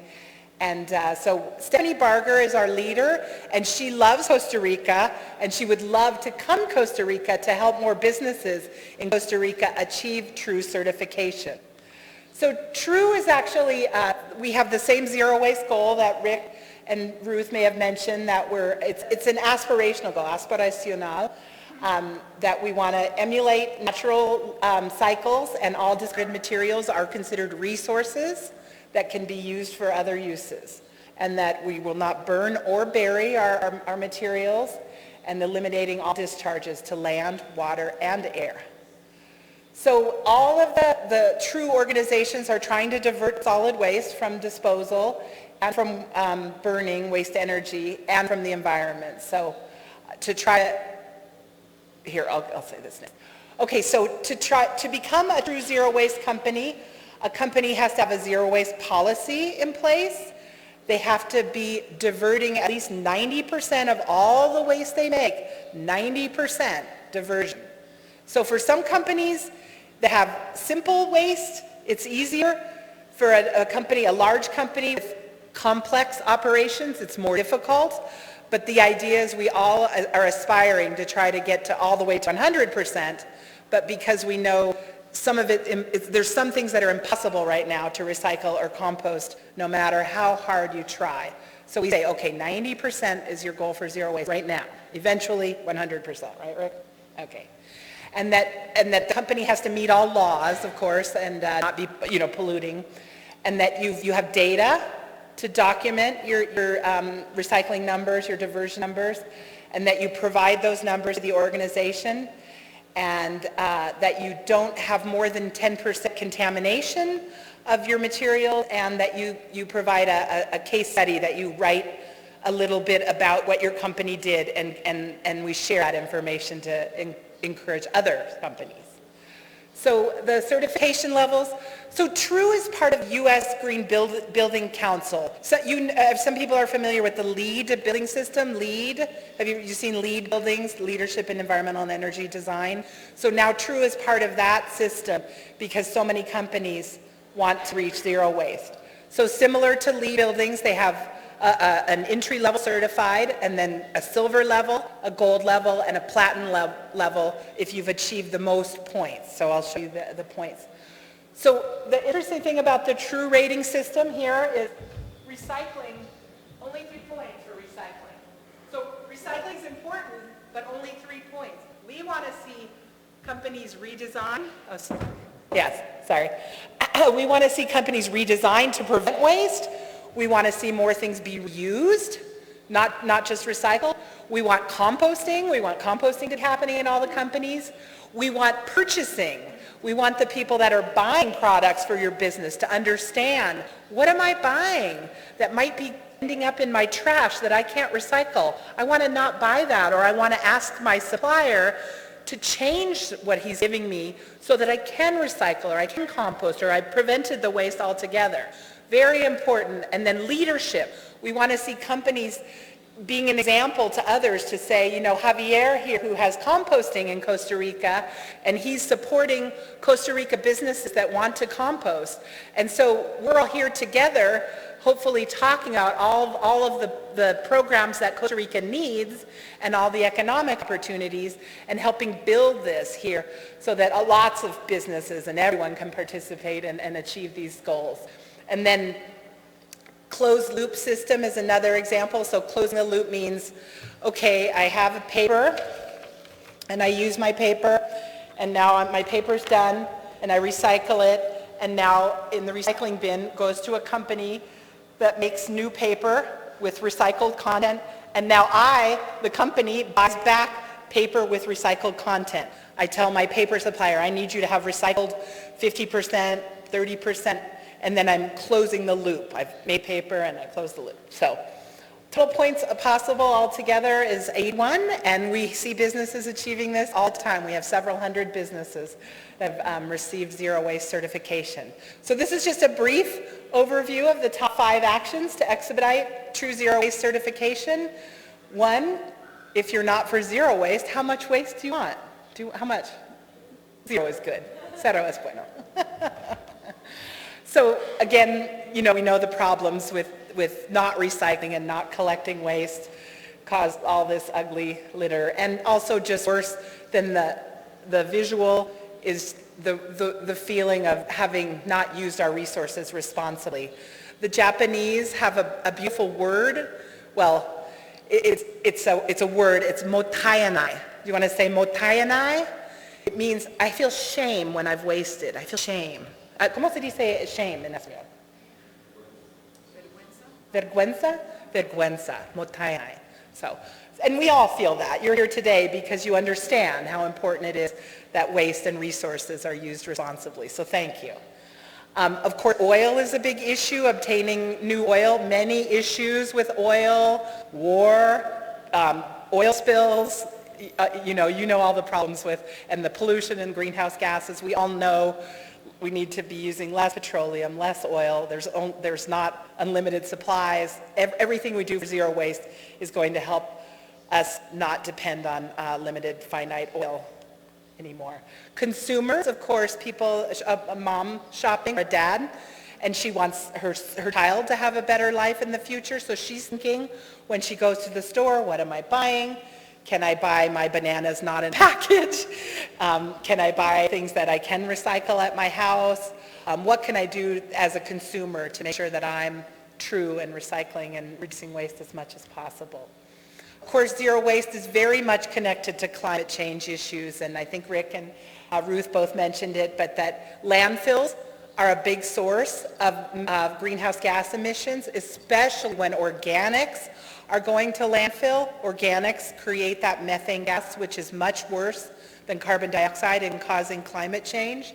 So that's why it's super important, and we understand that Costa Rica has a lot of organics still going to landfill, and we want to encourage companies to have those programs, encourage government to support, and we hear that they are, that everybody's thinking about, because Costa Rica is farms. People produce food here, and we need to feed our earth. And so when we collect the compost from the business and return it to the farms, it's better for everyone. It's a better system. Meeting goals. Anyway, we also already talked about creating more jobs, that composting and recycling jobs create 75 to 250 jobs for every 1,000 tons. So if we're recycling 90 or 100%, we would have jobs for everyone, and we would be using all of our resources properly and efficiently. The second thing, leadership training, having that leadership. All of you here today are demonstrating your leadership and wanting to help move zero waste here in Costa Rica. So we want to advance the integrity and credibility of zero waste. One of the challenges before our organization existed was companies would say, we're zero waste to landfill, which meant they may have been burning a lot of their waste. We didn't think that was a good claim to say I'm zero waste. We want you to be true zero waste and to really have addressed everything holistically and responsibly, not send things to a landfill. That's not good enough. So Rick has another hierarchy. This is a different way to say that we want to redesign, reduce, and return first, then reuse, repair, and remanufacture. Here in Costa Rica, it's common you have a shoe repair place, and people can fix cars or electronics, right? I think here in Costa Rica, you still have repair resources. In U.S., very hard to find someone to fix a shoe or to fix your lavanderia, your washer, your dryer. It's difficult. And people buy things, they break, they throw them away. It's terrible. So we want to keep supporting those businesses that are helping people keep those items in use as long as possible, and to be buying quality products, buying things de calidad, so that they last a long time, mucho tiempo, todos de mis productos. And then, when we've done those things, then we can think about recycling and composting, and then landfilling, hopefully muy pequeño. So our True Advisor program is for people like us that want to help businesses achieve zero waste. So the True Advisor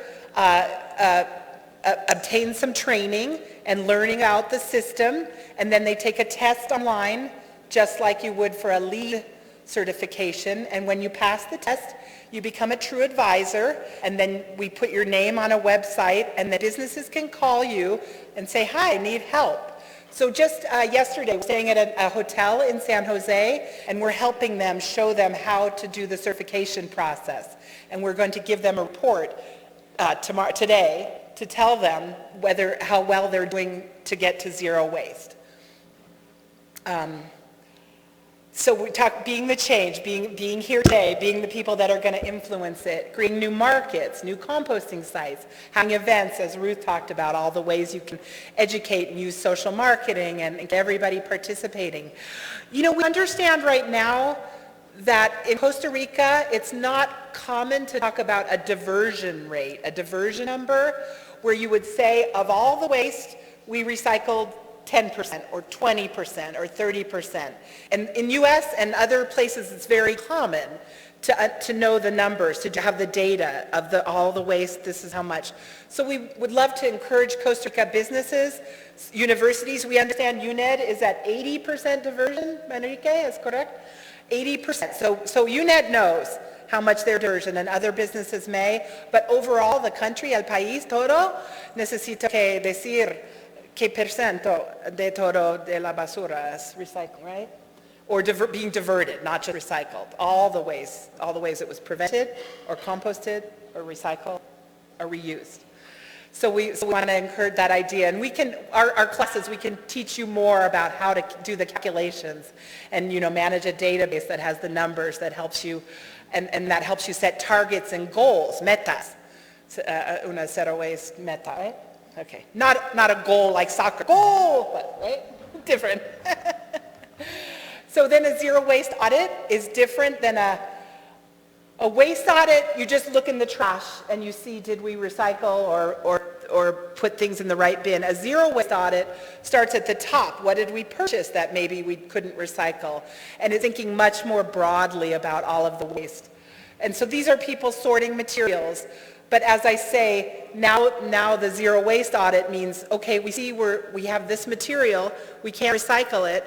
How can we not buy that anymore? How can we find another material which we can recycle or which isn't there at all? It's gone because we've designed better and have a better system. So, and then prioritizing the majority. As I say, things are challenging. One of the most challenging things right now is that packaging has become so complex. As I mentioned, the different materials together, paper, plastic, and metal in one container, difficult to recycle. But so right now we say prioritize the big stuff. Work on the organics for Costa Rica, we think is very important because there is a lot of it and the businesses need a place to have it composted, like Javier. And so the more we can worry about the big, heavy stuff, and maybe things that are challenging or not possible right now, we can worry about later, or as a world, we can hopefully cause those companies that are making complex packaging to figure out how to recycle those things we can't yet recycle in our countries. So redesigning, rethinking, reducing, reusing, going beyond recycling is our slogan. So just a few highlights. Toyota. We have Toyota here in Costa Rica, I know. Toyota has done amazing work using reusable containers. So when they used to produce car parts and ship them in boxes and then recycle the boxes. Now they don't use boxes, carton, they use only reusable. And they deliver the parts and they return the empty and they refill it and they return it over and over and over. No more recycling of cardboard. So it's better. It's better for the environment. It's better for Toyota. Toyota thinks they've saved about $1 billion in packaging costs by thinking this way, and that they've eliminated, that they're using 60,000 reusable shipping containers traveling through their network. And so all that helps Toyota be a better company, helps them produce cars for us at a cheaper price, and helps their shareholders have a better return on their investment in Toyota. Second, the last is total participation. The idea that everyone has a stake in zero waste. And so upstream, as I mentioned, your vendors, your suppliers, the designers, the people that are marketing materials, the people that are telling you to buy the thing. Then in operations, the people that are preparing the food, providing the food. The janitorial, the custodians, the people that are cleaning, and to understand that they're very important part of zero waste. property management companies. We have many property management companies in the U.S. which are involved in zero waste because it saves them money. Downstream is the waste hauler, the recycler, the composter, and the farmer. All of them are part of a zero waste system. And then in the community, food banks, where you can donate edible food. We understand maybe in Costa Rica, contra la ley, para donar comida comestable, maybe. In U.S., there's a law, the Good Samaritan law, which says if you as a business donate food, if somebody got sick from your food, you can't sue, no liability. So what's happened is it makes it easy for a company to donate safely. And the thing is, almost nobody has ever been sued.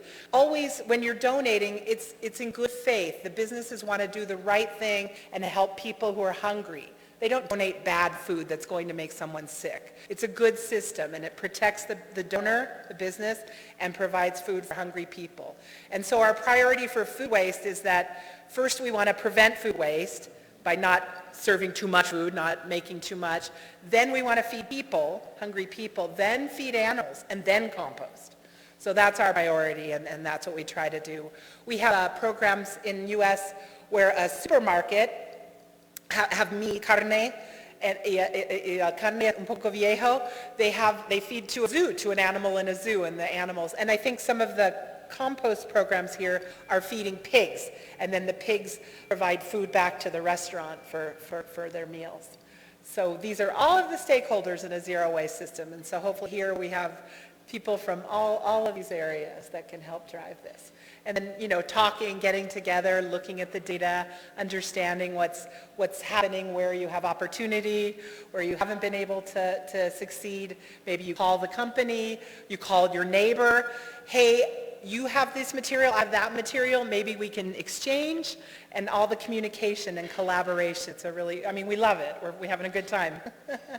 So Kellogg's in Chicago is another company that was not recycling very much, and then they took challenge to become True Certified. Now they have 95% diversion and reduced their waste management costs by 80%. So this company is, of course, very happy that they have achieved such great savings and the distinction of being a zero waste company.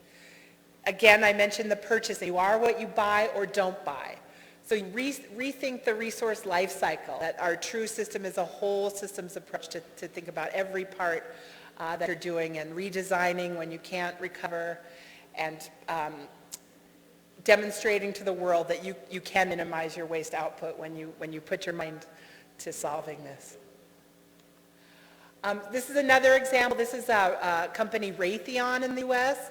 that's zero waste certified, and they eliminated polystyrene. They started using reusable diningware, and they were compostable alternatives. One question people ask about reusable dishes is they say in U.S. in California we have drought, not enough, no bastante lluvia. So it's important. So they say, maybe I'm saving water by using disposables and not washing my dishes. No. In fact, it takes a lot of water at the factory to make the disposable. So we do life cycle analysis like a scientist would to determine what's the best thing. Is it a disposable? Is it a reusable? It's a reusable, always. The data shows. Even all the water to wash the dishes is not as much as the water at the factory. And especially if you have an energy efficient dishwasher and a dishwasher that uses low water. So really important. And also, everyone likes to eat off of a nice plate with a nice fork. It's better dining experience. You want to enjoy your meal, not be in a hurry and have the garbage, and it's not so nice. So this is showing Closing the Loop and Producer Responsibility, a company that's taking plastic bottles, grinding them up, using them to make carpet and carpet underlayment, and then, closing that loop. Then another example is the bars there. Those are shampoo bars from a company, Lush. It's a UK company, and they sell shampoo. It's just a disc, no package, no plastic, no palm oil. And you put it in, make soap. And so we understand there's a company in Costa Rica making the shampoo bar.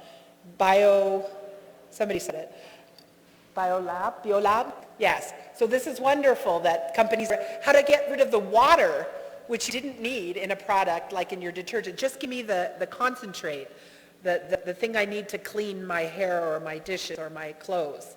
So it's really great. People are, and even toothpaste. Now there's a company that makes, instead of a toothpaste tube, which you can't recycle, they make a little tablet in a jar that you can recycle, and the tablet put on your toothpaste and toothbrush, and it cleans your teeth. No more toothpaste tube. So all these kind of ways of redesign, and also bulk. So bulk grocery stores which have items that you fill your own container, or we see in hotels. The hotels are using the containers for the shampoo and not having the little the botellas pequeñas. This is a company that sells tea. So they redesigned so that the tea box is all recyclable metal, and the shipping, the packaging, the protection is the plastic bag with air. And plastic bags are very recyclable. If you collect them together, you can recycle plastic bags. And then the box also, the customer can recycle the box. So this is our website, true.gbci.org, and there's lots of resources there. There's the rating system. You can study the rating system.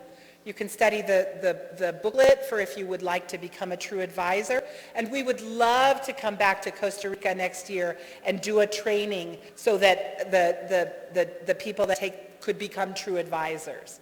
So that's an opportunity we could do in the future to build our knowledge here. And then an application form if a business would like to pursue true certification, and a registration form. It costs about $1,300 to $1,500 for a business to apply for true certification. So it's not so expensive, but we hope, we would love to see, we have some true certified in Mexico and somewhere else in South America, but we want to see the first one in Costa Rica soon. So answer the question, leadership, leading, zero waste audit, total participation, you are what you buy. And there's our contact information. How am I on time? Okay. Are we doing questions now or later? Yeah, after. Okay, so we're doing questions. So I think that's it for my presentation. I'm so glad to have been here to talk to you today, and buena suerte con su cero desperdicios Costa Rica.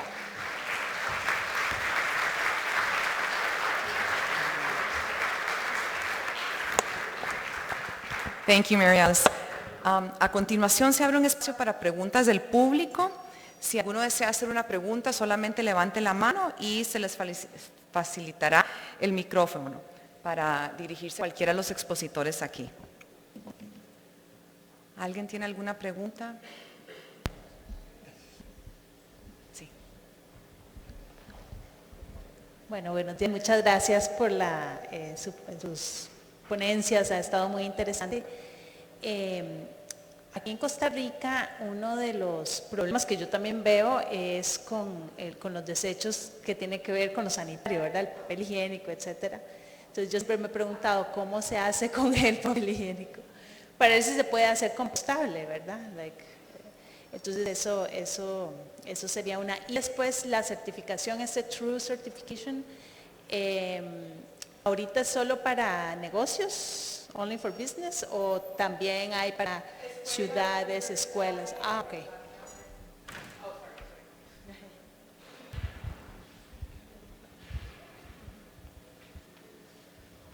Gracias por sus preguntas. Sí, es posible compostar los papeles de sanitario, higiénico. Yeah.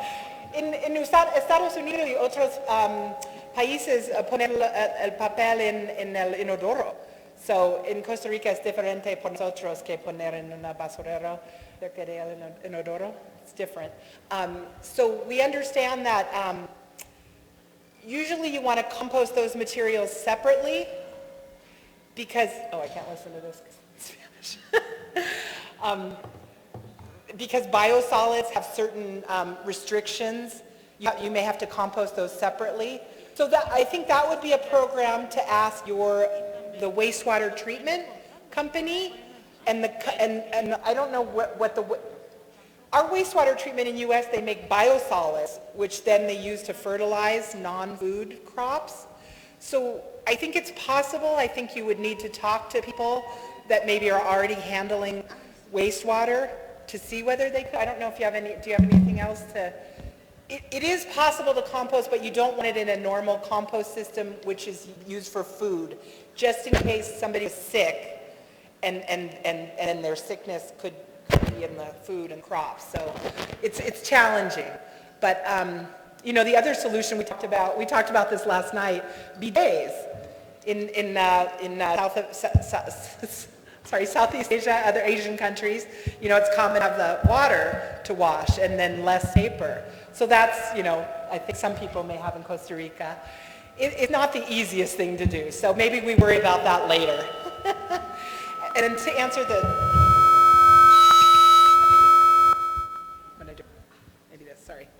the True Certification Program, yes, is for schools, businesses, organizations, yes. Not for homes, not for individuals. Yeah, the individual would become an advisor, but yes, so yes, it could be the university, the UNED, yes. Okay.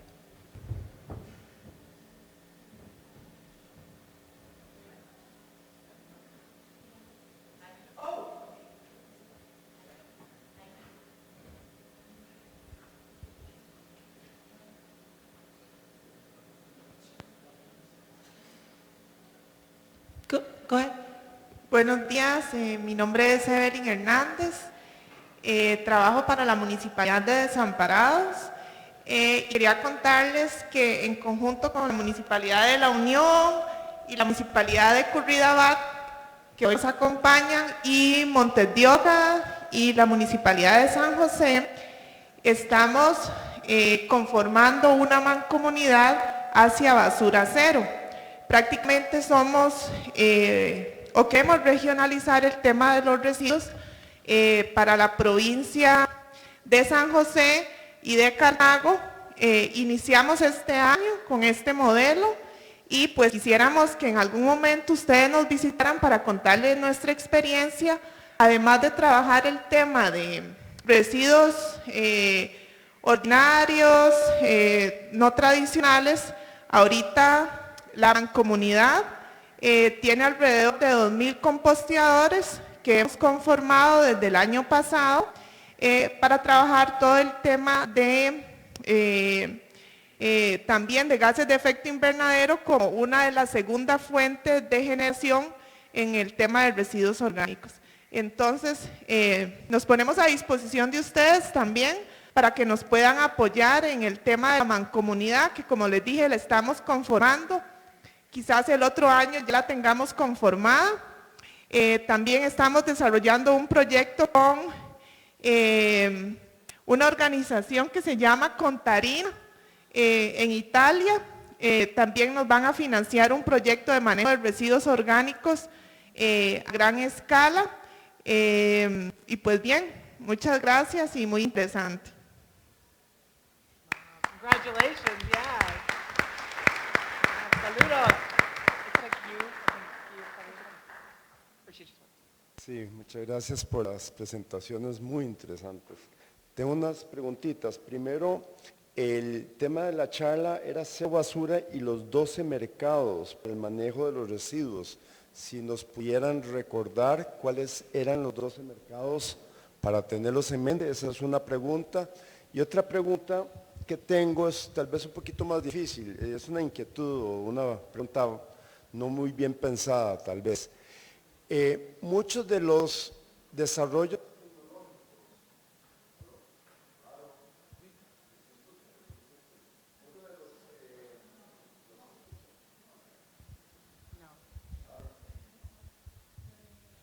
have to use the mic or they can't translate it. Muchos de los desarrollos tecnológicos de materiales nuevos, compuestos, son hechos con el propósito muchas veces de proveer mejores empaques más livianos.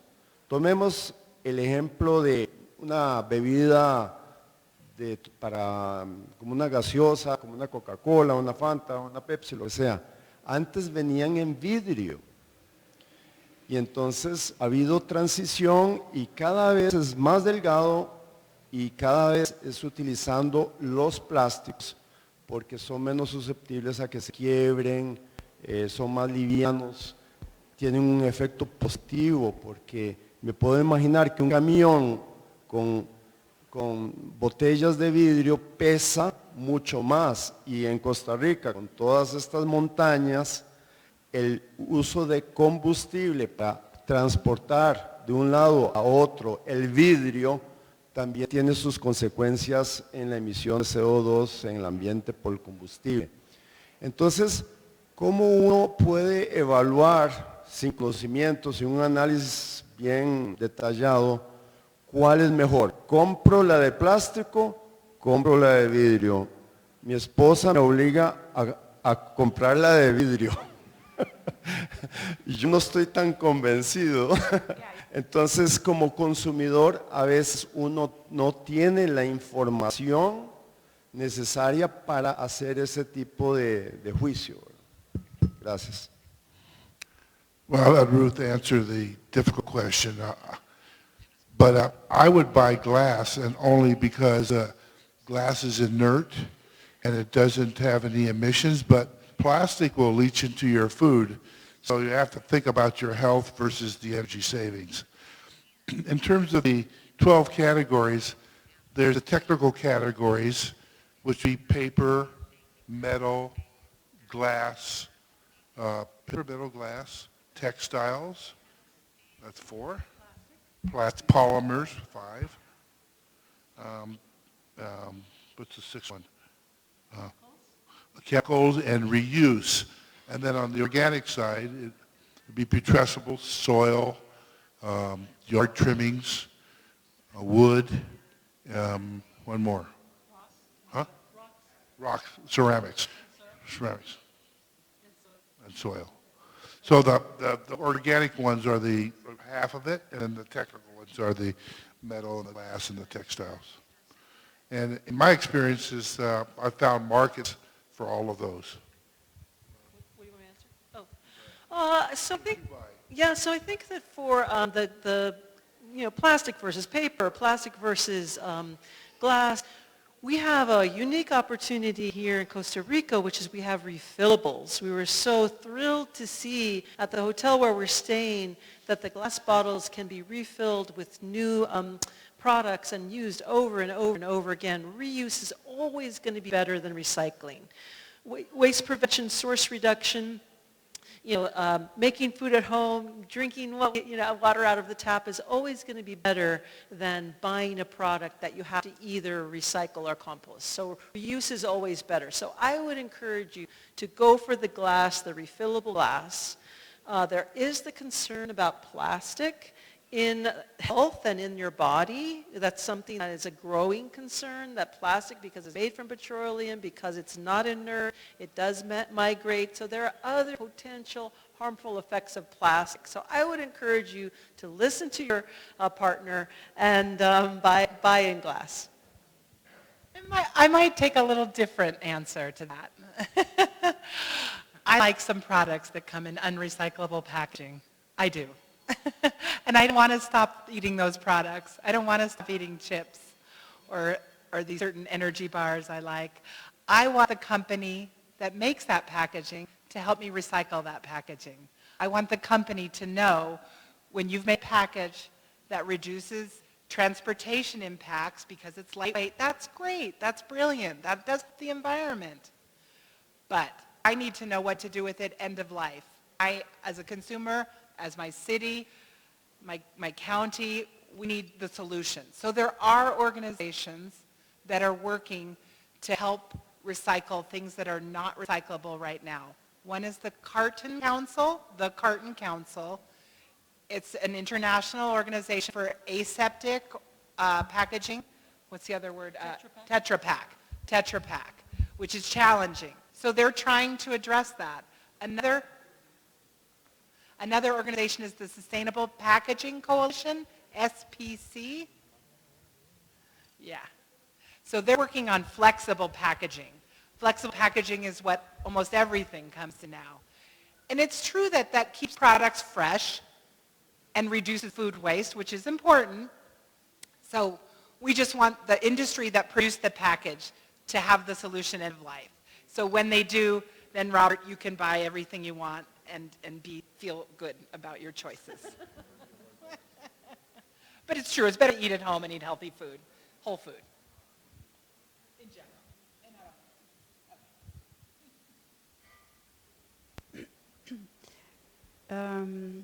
Bueno, para tal vez responder con todo el respeto de la mesa principal, para responder al señor, nosotros en las charlas que damos, yo recomiendo definitivamente los productos naturales. Aquí hay mucho limón ácido, naranjas, muchas frutas. Mejor que comprar ese tipo de productos que no es bueno para la salud. Y además no necesitamos extraer el agua de unas fuentes importantes como son la Coca-Cola y ir hacia lo orgánico y lo más natural posible y que sea local.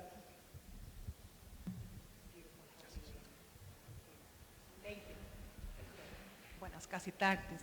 Bueno, estamos en un momento electoral y de los espacios políticos del Cantón de Flores, Heredia, estamos muy preocupados por cómo la sociedad civil va a aceptar propuestas que tenemos en el cero basura. La gente está acostumbrada a tener sus calles súper limpias y lo ven como algo positivo, pero no a la hora de que tienen que hacerse cargo de su basura. Entonces, ¿cuál ha sido la experiencia de ustedes en ese sentido? Y también la otra pregunta sería la participación de la mujer a la hora de estos procesos. Gracias. Was the participation of the what? Women? In lots of societies, in lots of societies, I'm sorry, I was listening to him. Lots of societies, they expect the women to do the work. I don't think that's real. I think in my house, I'm taking out the trash, and that's okay with me. Oh, here, okay, so I started my career in government programs writing policy. In the last 10 years, we implement programs. The people are waiting for this. They've been waiting for a while. The last projects we finished were multi-family dwellings, maybe 200 units. And we'd go in and set up the recycling bin and talk to the manager, and then go door to door to every household and say, here's your bag, this is what we want you to put the bins out there. We'll come back 6 months later and look at the bins. We got almost 90% purity on this thing. If you tell the people what you want and you have it well signed, my take is about 70 to 80% of them will participate right away. That's my experience, and we're doing now multifamilies, we're doing schools. They're just ready. They're waiting for you to do this, and so we'll put the program together to make them. You want to?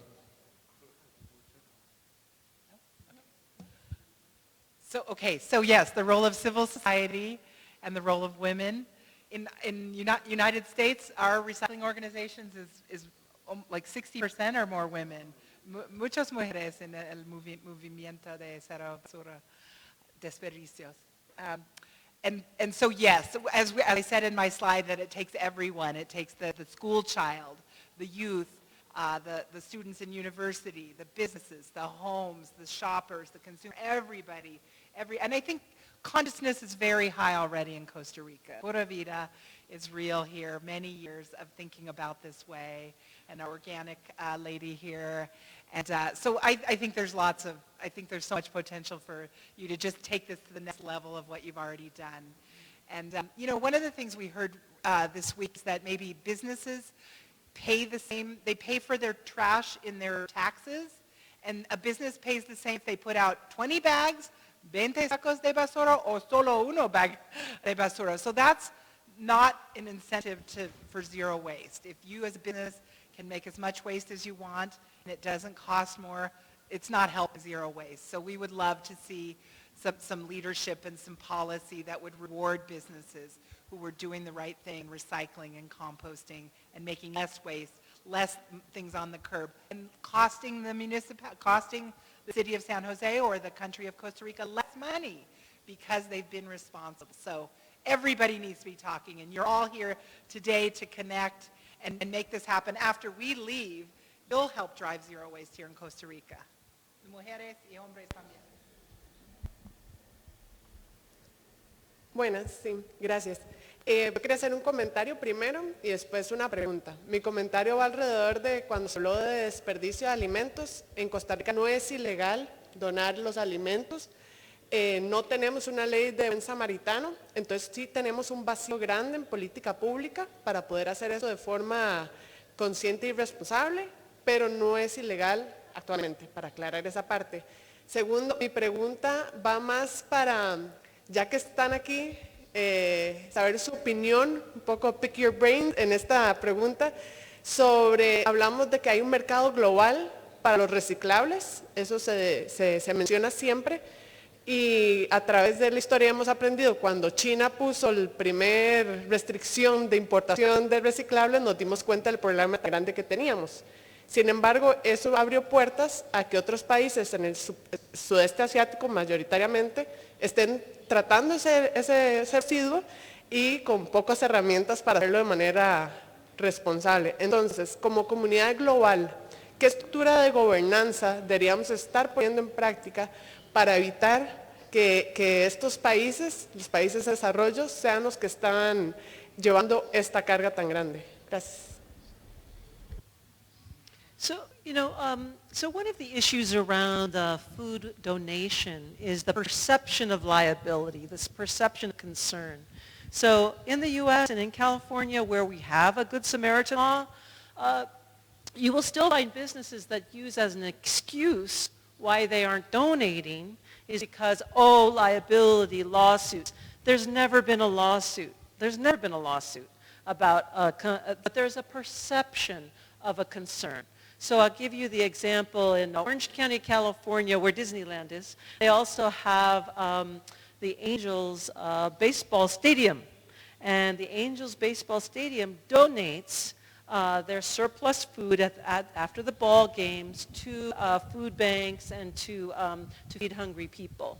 But they need to guarantee that the system that they donate into was going to keep the food at a temperature of safety, right? There needs to be good food handling techniques and good food handling safety. So the health ministers in Orange County, California, where the Angel Stadium are, they certify the food handling personnel who collect the food and distribute it to the food banks that give it to hungry people on safe food handling techniques. So even though there's no concern about liability, there has never been a lawsuit, there is still the perception of concern because of reputation. If I got sick because I ate a hot dog from Angel Stadium, the reputation would be worse than the potential lawsuit liability. And so there is still the concern on businesses that because of their reputation, or maybe it's just an excuse, they are not donating. So what we have to do is to give them the confidence that they can donate and the food will be safe and it will be appreciated. It will go to somebody who could use it. So it is a responsibility of those of us who want to see that food appropriately managed and going to the right place to set up the systems either through the municipalities or through the health ministries to make sure that there is a system that everyone can be assured that it's safe. One issue that we talked about yesterday at our workshop at Lead University was transparency. And I think in government, in private sector, in civil society, in business, we would like to have transparency. I'm going to donate my food. I know where it's going to go. I know who's going to eat it. I know that they appreciate it. And so I think that robust food collection infrastructure, food distribution infrastructure would give the businesses confidence to donate because there really isn't a concern about liability, but there are potential other concerns that are legitimate. And then what was the other question? Oh, you want to say that? Yeah. Oh, yeah. I would love to encourage Costa Rica to adopt a food waste management hierarchy, similar to what our U.S. EPA has done, where, as I say, the first priority is to prevent food waste through good design, good systems, then feed people, then feed animals, then compost. So we understand the Minister of Environment is going to develop a composting plan for Costa Rica. Make sure you get that hierarchy in there. Go ahead and look at the US EPA website and see if you can get traction on adopting a similar system here, and I think that will help. He'll address the other question. To get down in the weeds, in the last couple of years, my program, Richard Anthony Associates, are setting up recycling programs in schools. And it's not just paper. There's a lot of food being served in schools. And my observation was that a lot of this food was just being thrown away. Drink a little bit of milk and toss it away. Well, with the good American law and what the rules are, we went to the nutritionists at the school and said, this is all good food. We don't want to throw it away. So we have what's called a share table. And it's basically just a bin and there's ice on the bottom. So when the kid, if he doesn't want to drink his milk, he puts the milk on the share table and somebody else wants to drink it. I've been watching this. We've been doing, we did 90 schools over the last 3 months setting up these school programs. Sit there watching kids eat their lunch. It's amazing how many kids are hungry, and it's amazing after lunch how little is left in that share table. The best one I like is the principal of the junior high school in Carlsbad. At the end of the day, she takes all the food left in the share table, and she stands at the door when the kids go home, and she offers it to take it home. And I think this is really important. We need to make sure we feed our children. The second piece on the global part, when we were doing work in Brazil, I followed the waste pickers to their processing area, and I saw the stuff stacked against the wall. And then they showed me on the laptop their prices for the material. And their price for the products were the same prices we were getting in Colorado and California. So it makes it a global market. I think that what you ought to do, if you got 1 million people in San Jose, I know there's a small paper mill here. And there probably is a small smelter. Most cities, big cities in the world, have to have packages for their products, and they have to have, so they're there. So I would look for local infrastructure to keep the loop closed as you start to recycle your paper in your town, your metal in your town. You don't have to use the global market. You really don't. And the last thing I would say is one of the biggest consumers in California of recycled materials is Mexico. So if you don't look to Asia necessarily, look to Mexico as a place you could sell your products as well. Sí, buenos días. Mi nombre es Sergio. Yo observo que en Costa Rica hay muchos jóvenes sin trabajo.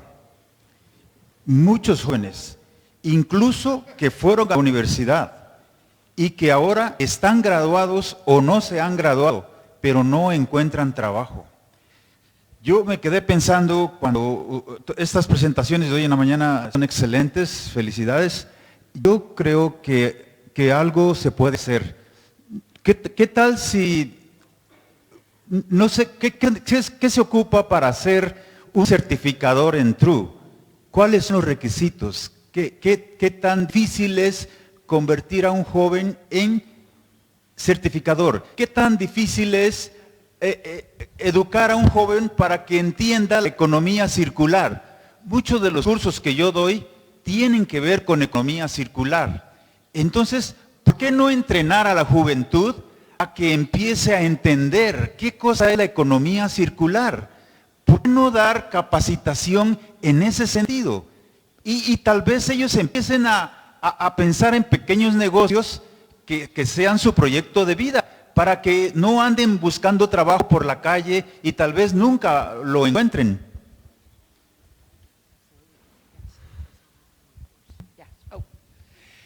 Thank you. Thank you for your support and your interest, enthusiasm. We absolutely agree that there's opportunities for youth and people of all ages to participate in a zero waste economy.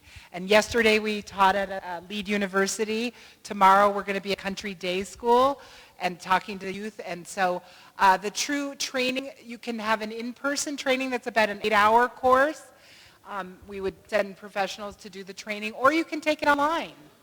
And it costs about $400. That may be a lot for a Costa Rica resident, huh?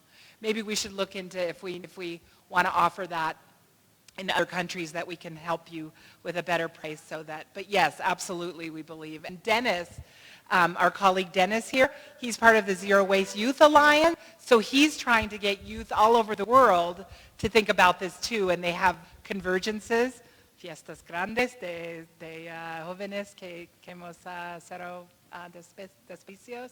So there's many things happening around kids and zero waste, and sure the True Advisor program is a great way to get kids involved. And the circular economy, then you know about Ellen MacArthur Foundation, or you know Ellen MacArthur. They're the ones that are promoting the circular economy, and they have many information on their website, and they have conferences that you could go to and learn. Maybe you send us a few students there and they can learn and come back and teach more people in Costa Rica, because yes, the circular economy is, for us, the word circular economy just came up like 5 years ago. We're like, that's the same thing we've been saying all along. Zero waste, extended producer responsibility, cradle to cradle, all those words are the same thing as what the new word circular economy, so it's great. More the merrier. I wanted to talk a little bit more about zero waste. We usually talk mostly about zero waste with regards to materials, cans, bottles, newspapers, organics, right? But there's an aspect of zero waste is we don't want to waste the labor and we don't want to waste people. And in zero waste circles, we always talk about the fact that zero wasters are always happy, never satisfied, because we are so happy that there is always something that we can do within society on zero waste, right? There's an opportunity in teaching, there's an opportunity in marketing, there's an opportunity in promotion. We need entrepreneurs and scientists and engineers to invent the new products and the new processes. And we, in the US, we have a major issue, a homeless problem, right? In San Diego and San Francisco, homeless. We know that there is a role for homeless to recycle cans and bottles, retrieve materials, and be a part of the system to support the circularity. So there's always going to be a role somewhere in society for zero waste. We just need to encourage it and promote it and incentivize it. So I, like you, look to the future for folks to get training, to get immersed in it. True training is online. We trained yesterday. We have zero waste community associates that can help communities get to zero waste, true business advisors that can get businesses to zero waste. There's so much opportunity, and Elena and Anne-Marie are going to be organizing Zero Waste Costa Rica to provide those training systems here locally. So I want to ask the question, what major industry was created without training their workforce? Recycling. As a manager of government programs, both in Fresno and in San Diego, when I got the mandate from my council to move forward and had to hire people to do the work, they weren't there. Most of my employees were trained on the job. In 2019, when we had the big recession, they spent $1 trillion to bail out the banks. Well, President Obama, who I love, put $1 trillion into social programs. So we went out and wrote a grant and got money to put training programs in as an example, in 3 community colleges, 18 uses of credit in resource management that was transferable over to the major university. Dennis was one of my students 8 years ago. Well, if you're going to have a system, that's where our flaw is. The university needs to, and I don't care whether it's a resource management or engineering, they need to put in this zero waste concept as part of the teaching part so that when these professionals come out of the university, they have a concept of what they have to do. I think that's the gap that we have to deal with.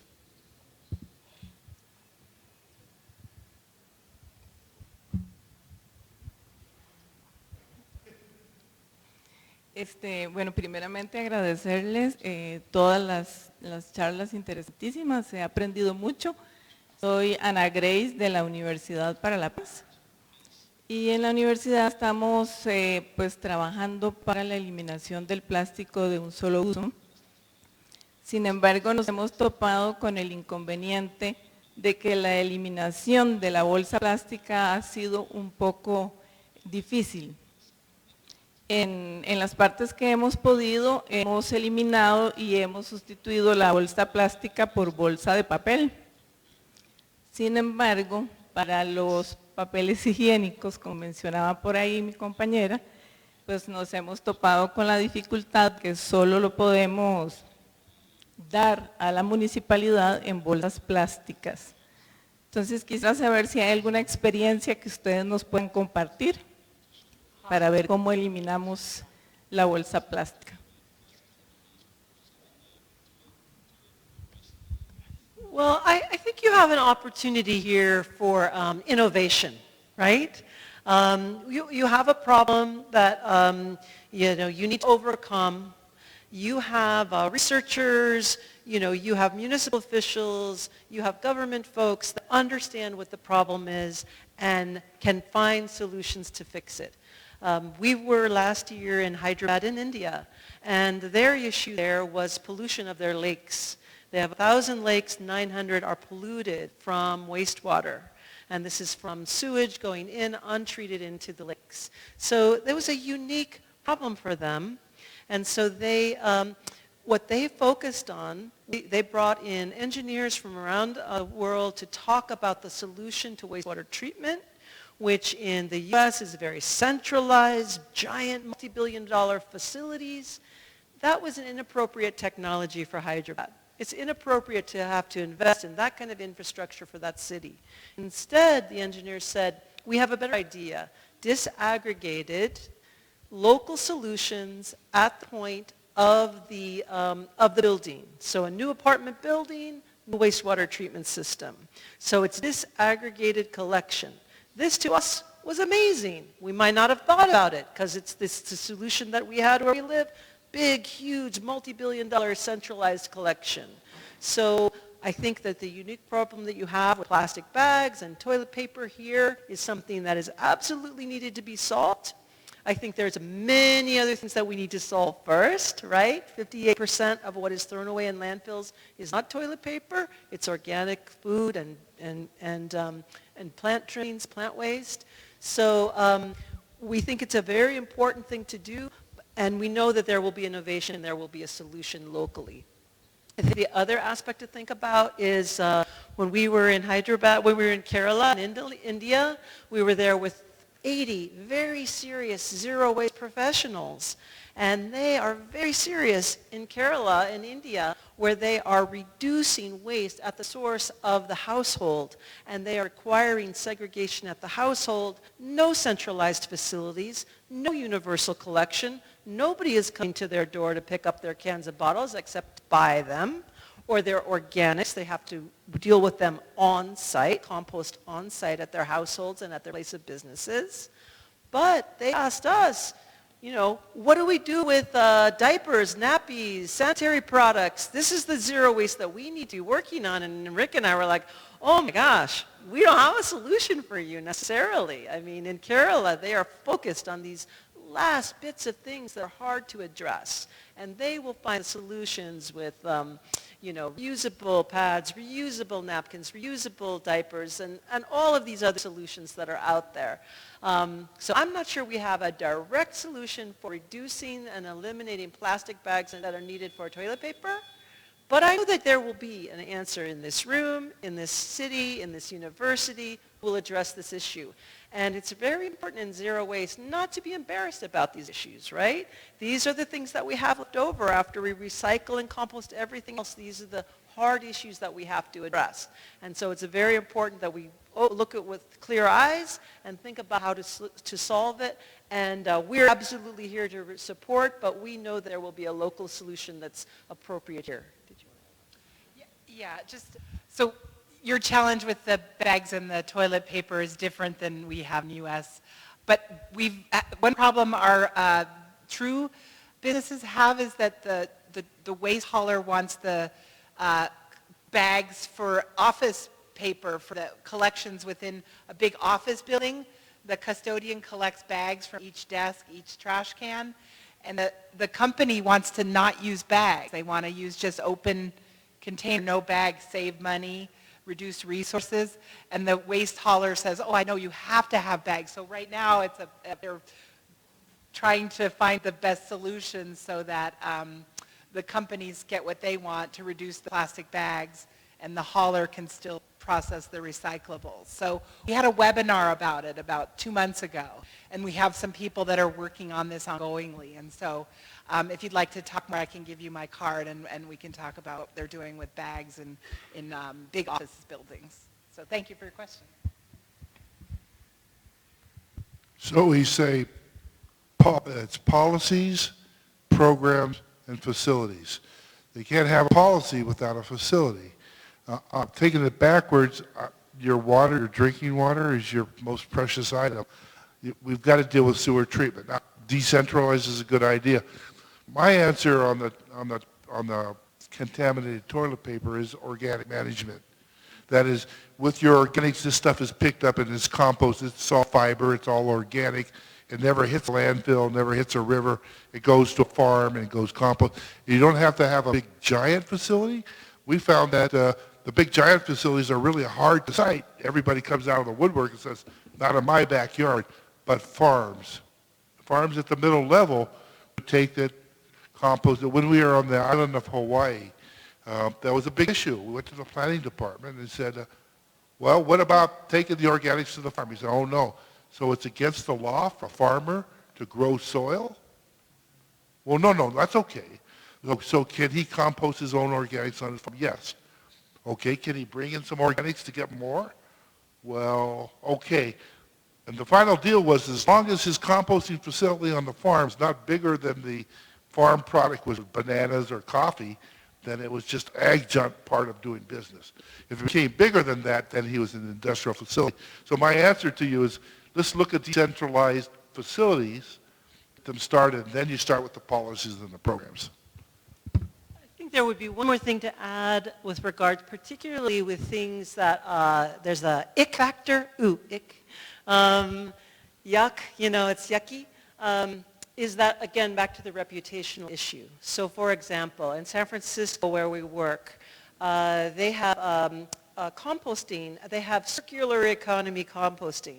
The restaurants in San Francisco take the plate scrapings and the leftover food, the food scraps, they go to a composter that is an organic composter, and then they are sold to farmers that grow the produce and the wine grapes that those same restaurants buy for their serving at their restaurants. So it's a circular economy for organics. Now in San Francisco, we have the highest per capita dogs per person in San Francisco. There are more dogs per person in San Francisco than anywhere else. There are. And the dog waste is picked up very well. It's a law. You have to pick up your dog waste. But once you have your dog waste, what do you do with it? It is technically compostable. It is technically compostable. Just like toilet paper is technically compostable. There would be nothing wrong with composting toilet paper or dog waste in an industrial compost facility. It gets very hot. The digestion, the bugs and the process of the composting happens and can be very efficient, and it can make a very nice rich compost. In fact, in China for centuries we have something we call night soil that we use on the crops, and it's no problem at all. Okay, there's a reputational problem. So San Francisco is reluctant to let people know that they can put their dog waste into their compost system because of the reputational issue of all of these very high-end restaurants buying the produce and the wine that was created with the compost. So even though there's no technical problem,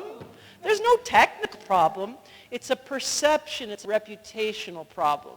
So again, these issues can be solved. They will be solved here. We are solving the problem in San Francisco. You can solve the problem here in Costa Rica. Buenas tardes, muchas gracias. Mi nombre es Andrea Acuña del TEC y quería hacerles una consulta. En el entendido de que debemos evitar, reducir, reutilizar, reciclar, si lo vemos actualmente o veamos la situación del país, siempre vamos a tener residuos que no tienen mercado para el reciclaje, ¿verdad? Actualmente. ¿Cuál es su posición con respecto al procesamiento de residuos, porque actualmente en el país una opción que se nos ha facilitado es el tema de coprocesamiento en hornos cementeros, donde sustituyo combustible fósil y utilizo residuos como combustible. Viéndolo desde un punto de vista de residuos ordinarios que no puedo reciclar, pero otros residuos que no hemos mencionado tanto, por ejemplo, los residuos peligrosos. Gracias. Yeah, you know, this is a difficult issue, and we work on this with colleagues around the world.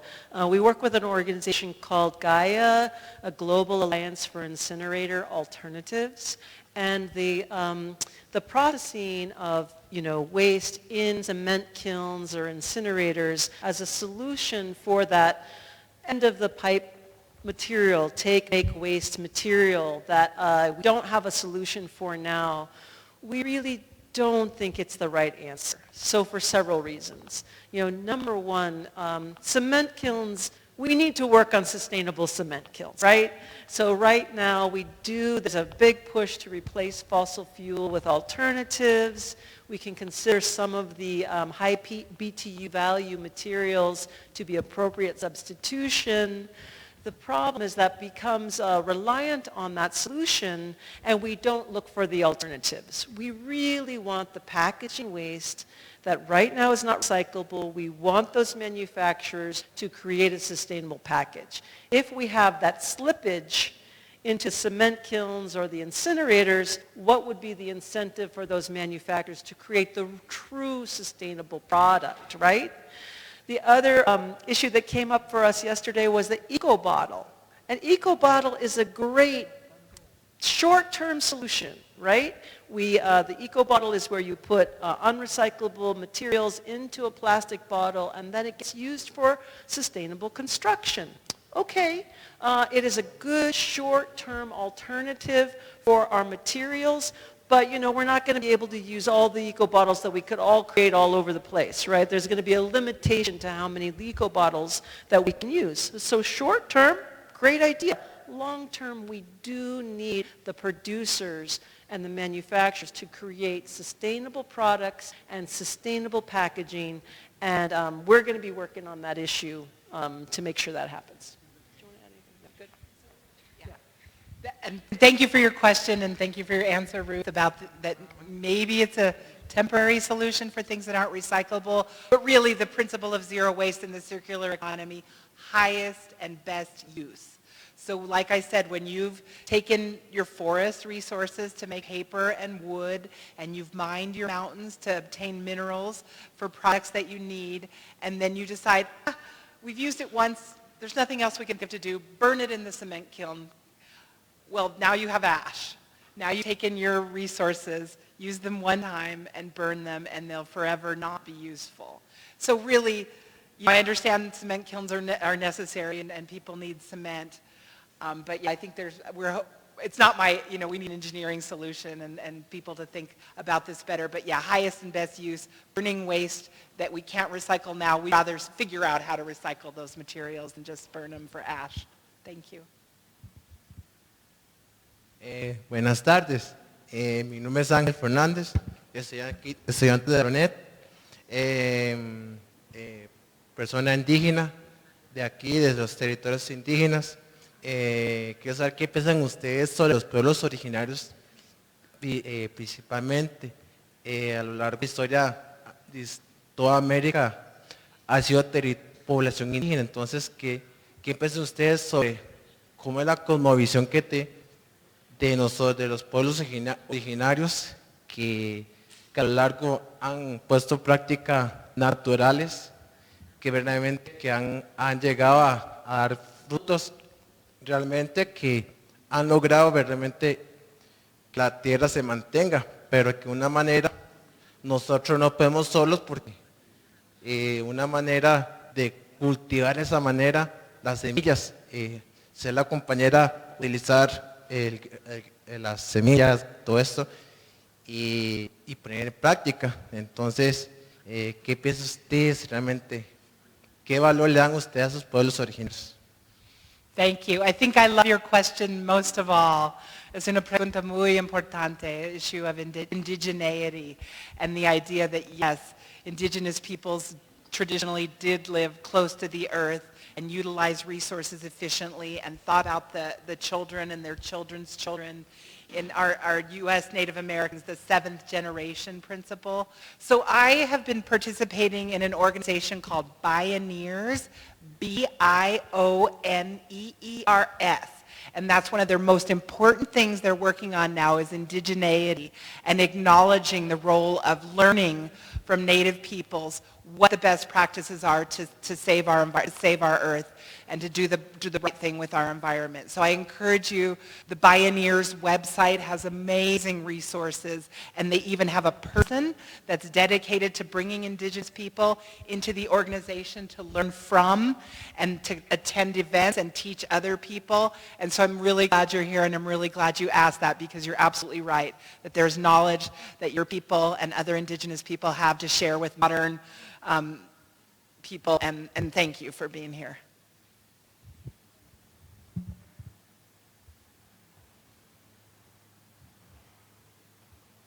That was our last question, right? Yeah. Okay.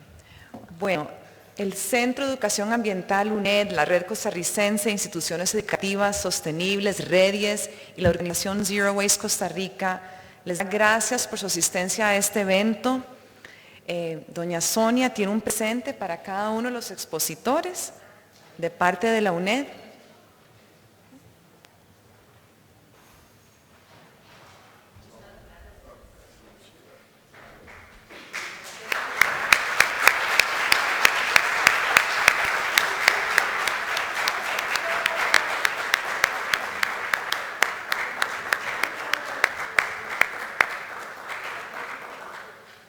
Muchas gracias y buenas tardes.